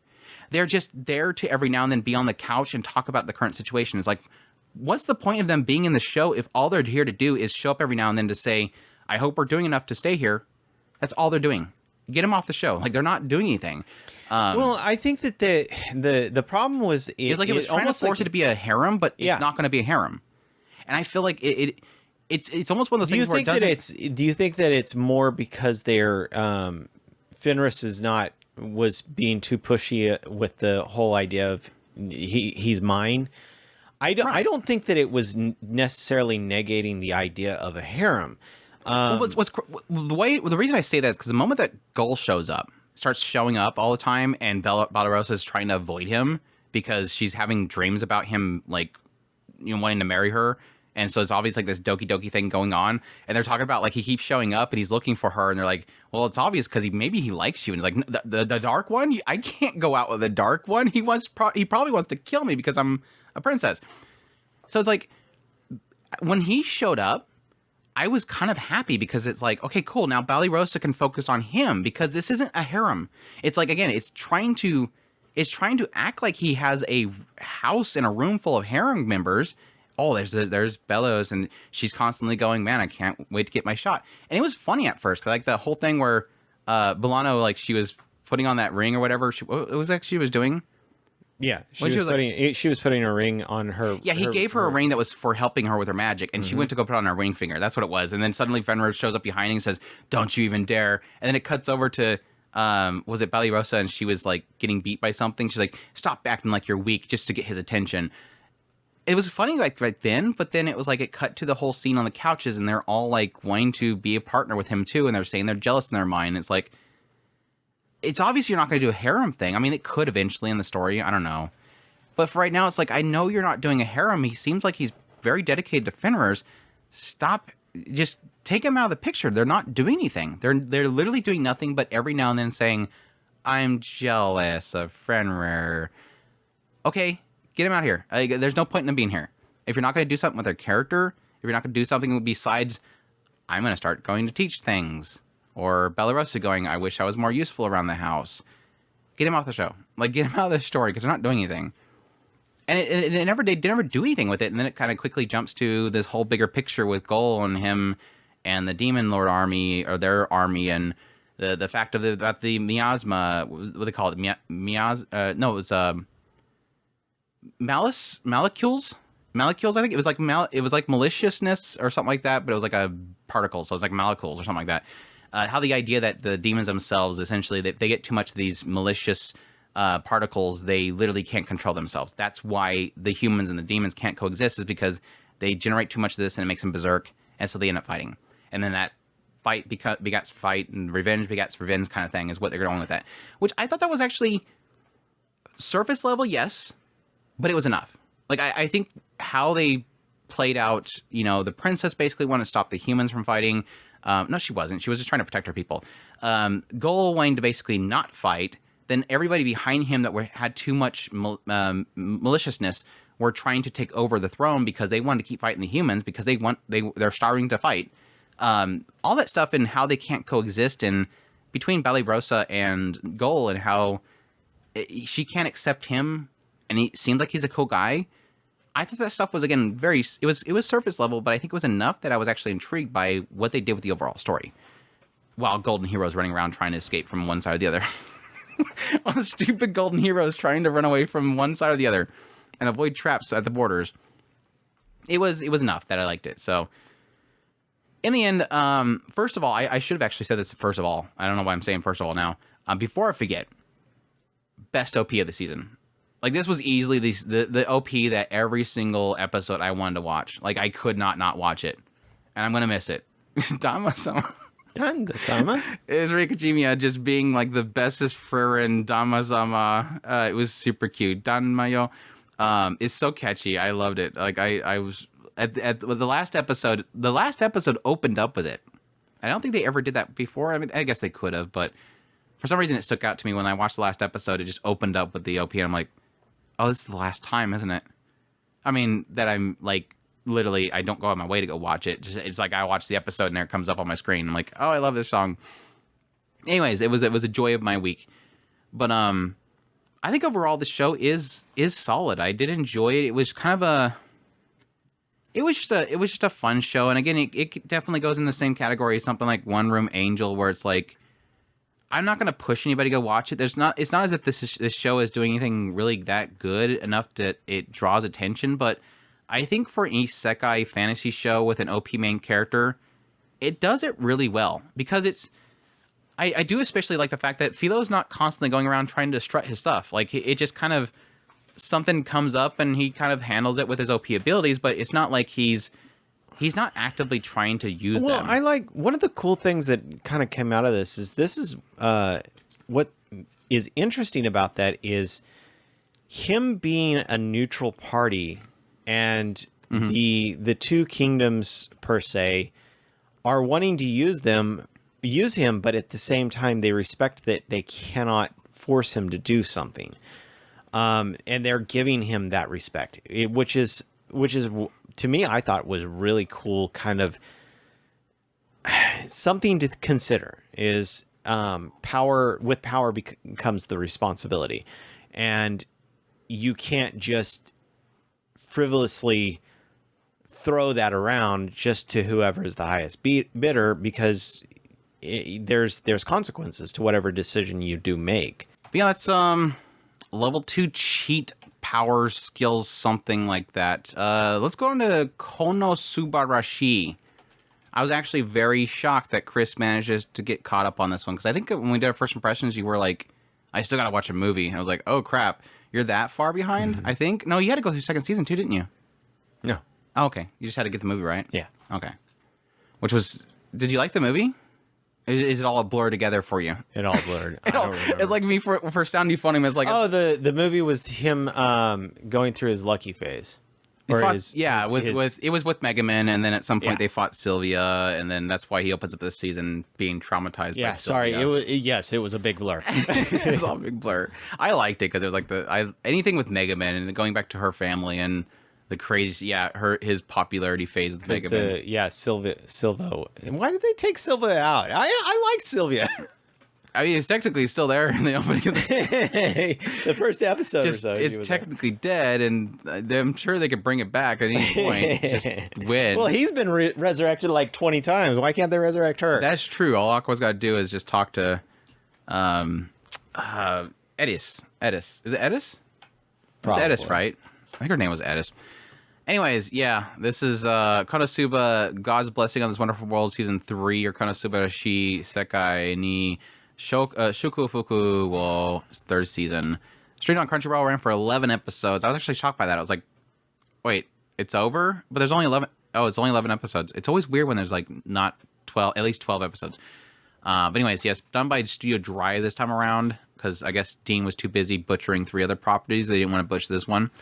So I guess it's a good thing. But yeah, this one, for this season, again, we had the movie where they went to Mega Man, helped her out with the whole situation. Yeah, ran into Sylvia. That whole thing happened. Open up the season 3, literally still, like, I guess, trying to get over what happened with Sylvia. He's trying to go, like, on some, like, pioneer trip or whatever. He wanted to become a monk at some point. They ran into some weird plant creature that was trying to be super cute, so they get killed by it. And then that kind of goes right into Darkness and her family of royalty and the princess Iris and Kazuma being stolen by her to go back to the palace to tell him stories of his adventures.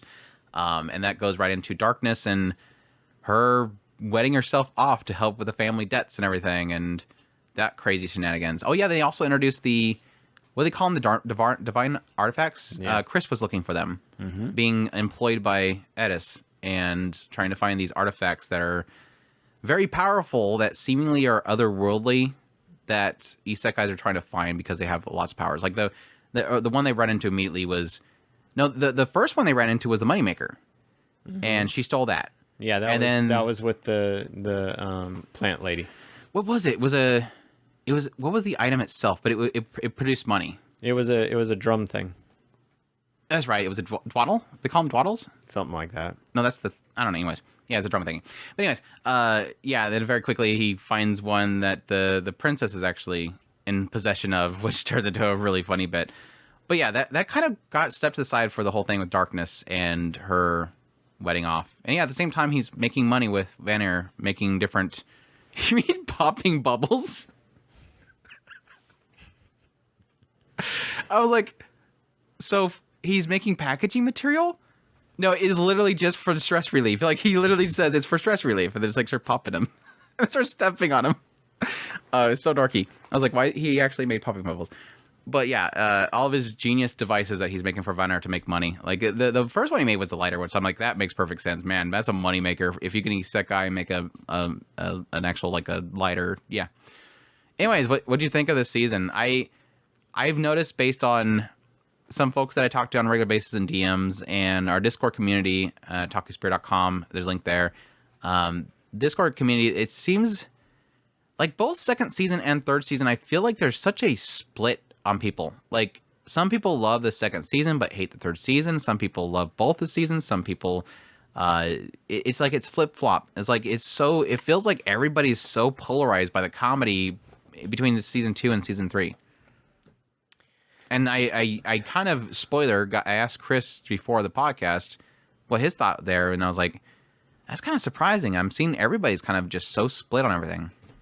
For me, I really, really loved the first season.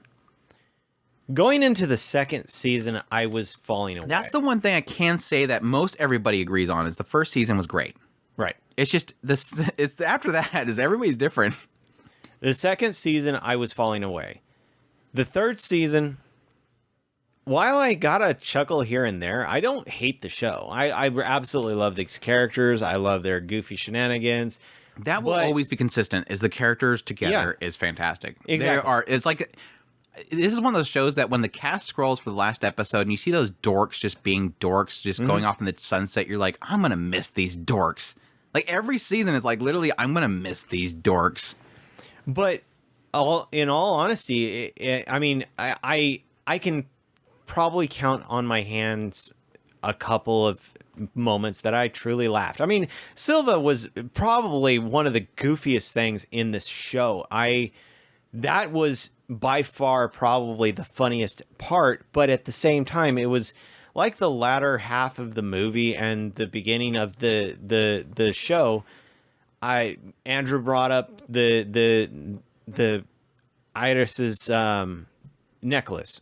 Yeah, it was kind of funny, especially the biggest punchline out of that entire thing. Great, because it was like, I'm just gonna accept it. I'm just gonna accept whatever punishment comes, and then sure enough, punch in the face. It was so great.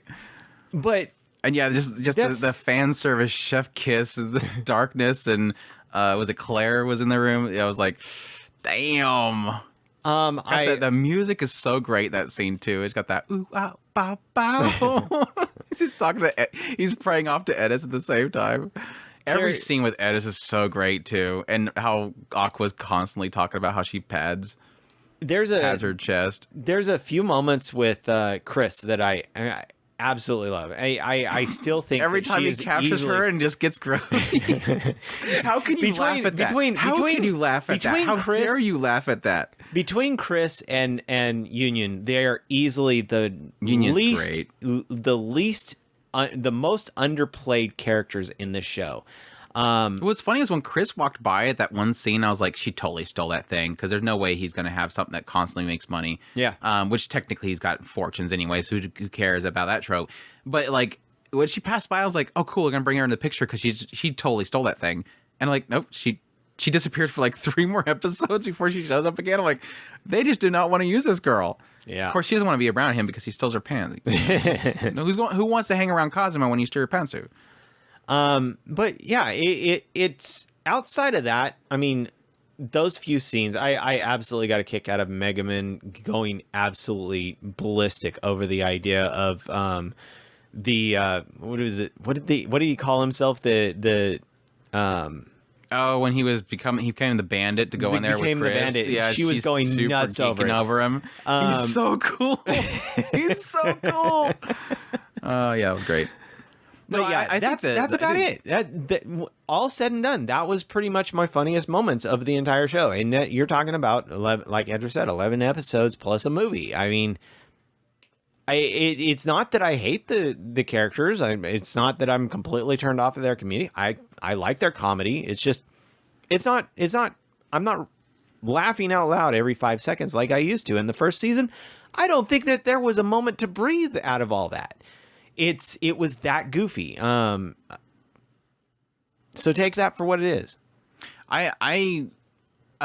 So to go back to my previous question that I presented Chris, and like I said, it's very split everywhere. I am the same boat with first season. I think the first season was just hilarious, laugh out loud, nonstop. Second season, I hated. I thought it just didn't work for me. Either the comedy didn't work for me. It went into that whole thing with the whole Aqua thing and the slime, and it seemed like it got a little bit too serious and too focused on what they were going against, and like I couldn't feel the comedy. The movie was fantastic, and then the third season is fantastic. And I can't really say I had an episode where I wasn't just laugh out loud here and there. I will say, like, the first episode I really wasn't sure until they got the whole thing with the plant. That was just funny. But like ever since then, it was fantastic. The whole segment with Kazuma in the Royal Palace was just pure comedy gold. Just him constantly just like waking up and he's telling the maid, don't worry, just make the bed with me in it. He wants to get served his food in the bed, and he just wants to do whatever he can to make sure that he stays in the Royal Palace because it's the life. And then at some point, the war starts to happen, and it's like he's forced to actually have to go do something. They're trying to get him kicked out of the stupid place. Suddenly, out of nowhere, Megan and all them show up to try to drag him back home because they literally she dragged him into the teleporter with them. It's just great. And then getting into Idris herself, I think she was a great character. I think she was super cute. Had a lot of enjoyment out of her. Yeah. I hope he takes care of my ring. Yeah, that was implying there for what's going to probably come in the future. But yeah, I was like, that the whole Royal Palace stuff was fantastic. And then right after that, going into, like I said, the whole thing with the artifact, which that was actually part of it, which was a lot of fun.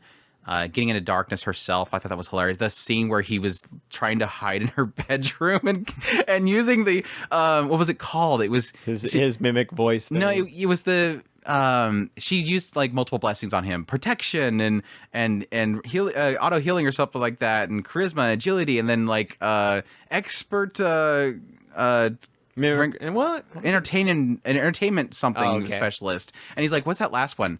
It's really fun. And he's like, he gets mad at her, and then later on he literally has to use it, the blessing that she gave her that he hated, to basically mimic Darkness's voice, to say that you're gonna interrupt me when I'm in here doing something with myself. Are you really gonna come in when I'm doing this to myself? And everybody's all blushing outside. All the guards are like, yeah, I'm sorry about that, and they go to leave. It was so wrong because she's like so mad that he's literally making her look like a pervert to everybody outside, but you're at the same time she's loving Darkness, so she loves it. Yeah, it's like the later part where he's literally like, you owe me all this money, you're gonna pay it off, and she's like, oh, it feels good. It's like, I never really liked Darkness in season 1. That's the thing. I did not like Darkness. She was like my least favorite character, but I still liked her as chemistry in the first season. I loved her character in this season. Like, if for some reason out of nowhere it just started Darkness is a weird character for me. I actually really like her. I don't like when in the second season, that was my highlight of the show. Yeah, but the thing is, like, I didn't like her in the first season because all of her characters seemed like it was nothing but, oh, yell at me more. But it felt like the third season, it felt like she suddenly became a character that it would wait to do that punchline so that it was actually funny and not just, I just assume it's going to happen. Now it felt like it was like, it waited for a bit and then had her do that so that it was like, you're waiting for it, it doesn't happen, and then suddenly it happens, and I was like, okay, now it actually works kind of well. Well, even plus in this she's actually season, a good character suddenly. Even in this season, there's this quandary that she's facing where she is actually kind of likes this idea of the Count, but at the same time she hates the Count, and so there's that mixture of she doesn't want to, but at the same time she wants to fulfill her duty. Yeah. It's really all just fulfilling our duty in the end. But yeah, that was a stupid room. Kazuma finds a secret room in the Duke's mansion, and they just starting fighting over it until somebody discovers what they're doing. It's like you just lost your chance to be able to use the peeping room. I like how he tries to. Kazuma, I think, is like one of those rare cases of like it's almost like it's got like a harem comedy type of thing going on for it. It's not really a harem, but it definitely feels like suddenly out of nowhere, Mega Man and Darkness are starting to like, oh wait, wow, we actually have like love interest possibilities here. Like with the movie especially, it was like out of nowhere. I'm like, oh yeah, I'm shipping this. Like, oh yeah, I'm really liking this. Like, it's literally going to play into this whole thing. And then, like I said, with Darkness, it seems like it suddenly comes out of nowhere. I'm like, I can't see with Aqua. Please don't try. I just can't see with Aqua. Don't do it with Aqua. Aqua actually had a good moment this season. I usually find Aqua to be kind of just she's just so dumb dorky. And then I don't know where she does something like super cool this season. I was like, wow, she actually became like the hero at the end. She's normally so useless. I don't know where she's suddenly being useful because she's making the blessing of entertainment. And yeah, hey, you're really badly cursed. It totally ruins the mood. It was like that one moment where it's like suddenly out of nowhere, she's just like, oh, hey, slaps the bug. And everybody's going, what'd you just do? It's like you waiting for somebody to say, read the room, because it's like a really emotional moment. But at the same time, everybody's kind of going, but that's actually a really good thing. It's like everybody's like, oh, crap, that we were having an emotional moment. And she just kind of just screams, curse heal. It's great. I loved it. I get a kick out of it. Yeah, the whole meeting with the meeting of the dad with Darkness and constantly trying to get him to marry his daughter. He's like, no, I don't want to do that with that. I can't stop. Like, there's just, I can name off a million different moments of this season that I just absolutely loved. This is what I wanted. Now, granted, like I said, technically the movie was a comeback for me. Like, again, I did not like season 2. Even though I've heard a lot of people say that season 2 is really great. The movie was the comeback for me. I was so happy when I watched the movie because it restored my hope. And I watched it right before the season 3 came out because I had to. And I was like, okay, good. So I do still love Konosuba. It was like a refreshing thing because I'm like, I almost felt like I was never going to watch Konosuba ever again because it wasn't working for me. And then I was so happy going into season 3 that it just didn't let up for me. Like, this writer is so genius with this cast of just dorks. They're a cast of adventuring dorks that just work so well together, and the chemistry is fantastic. And I think why it works so well is that the characters are... Kazuma is a dirtbag in a lot of regards. He's a massive dirtbag, and it doesn't really hold anything back. And I still don't get tired of him yelling Kazuma Des every time somebody calls out for him. I still don't get tired of him just doing the most inappropriate things and having the most inappropriate things to him. Like, I think the reason that it also is not like... it doesn't feel dirty is that most of the time people do horrible things to Kazuma. Like the whole scene where they tie him up and start like torturing him in that like his, because Chris used a trap ability on him, so they started messing with him. And then later on by the way, Mega Man was doing training with I think it was Mega Man was doing training with Darkness in like a wrap up to make her sweat. And then Kazuma walks in and goes, oh yeah, this reminds me of a scene. Of course, Darkness is like all for it, so it's like, how do you punish her when she's totally into it? It was great. I loved it. Aqua spitting on random soldiers to revive them was hilarious. Again, Kazuma, every time he has to visit Edis, and just the conversations they have is always kind of this awkward situation of him trying to get her to help him out and revive him. It's great. I love it. So. Anyways, where else? Okay, I guess I could stop there. I loved it. They had some pretty good shots in it as well. Mostly around Idis. But is it Edis or Idis? I think it's Edis, right? I would think that it would be pronounced Edis. So yeah. Should be Edis, yeah. There was a lot of really good shots with Edis, but I did like the quality that we got from this, even though it was a change of studio to drive, because I know that I didn't really hear many people expressing concerns. I don't remember if season 2 was with Drive or not. I think it was Dean still. But I again, based on what happened this season with a couple shows with Dean, I'm kind of really happy it wasn't Dean, because Dean had 3 horrible... Remonster? I didn't watch Hokkaido, but I didn't hear anything good about it. And then we had... What was the third one that they butchered from Dean this season? Oh, crap. It'll come to me later, but... they didn't do well this season. They obviously did not do well this season. So I'm kind of happy that somebody else took, because Drive do the Mega Man one? And it was not terrible, but it wasn't great. Remonster, and they did the Banished Hero. Yeah, that one. Did that ever get any visually better? Because you watched it. Drive? I want to say that they did the second season. Yeah, they did Mega Man, which, again, it wasn't that great, but yeah, they didn't do season 2, so that must have still been Dean. But anyways, yeah, I guess it's a budget thing, really, more than anything. They knew that they couldn't screw up the actual mainline Konosuba. Like, crap, let's get their crap together. But yeah, in the end, really loved it. Looking forward to more ? I'm certain there's probably more. I'll always take more Konosuba. I don't think they announced it in the season, so we'll have to wait. Anyways, I think we'll call it there. We got what, 1, 2, 3, 4, 5, 6, 7, 8, 9 shows done, and we still got like I don't know, like 20 shows left to do. So we'll see how it goes. You got 1 week to get done with Dungeon Meshi and Urusei Yatsura and Duke Death. Can you do it? Dungeon Meshi, yes. You'll send me the list and I'll glance over it. I have to send you the list? Yeah, it'd be best. Makes me do everything. We're gonna do everything. We're gonna do anything yourself. Anyways, hope you guys enjoy this reviews of the spring 2024 anime season. Hope you guys will join us next week for the next batch. But hope you guys enjoy it as usual. Again, we're at talkingspirit.com, so we can go for our links, social media links, ways to get a hold of us, ways to support us. Greatly appreciate everybody that supports the channel. It means so much to us. Until next time, y'all take care. Os.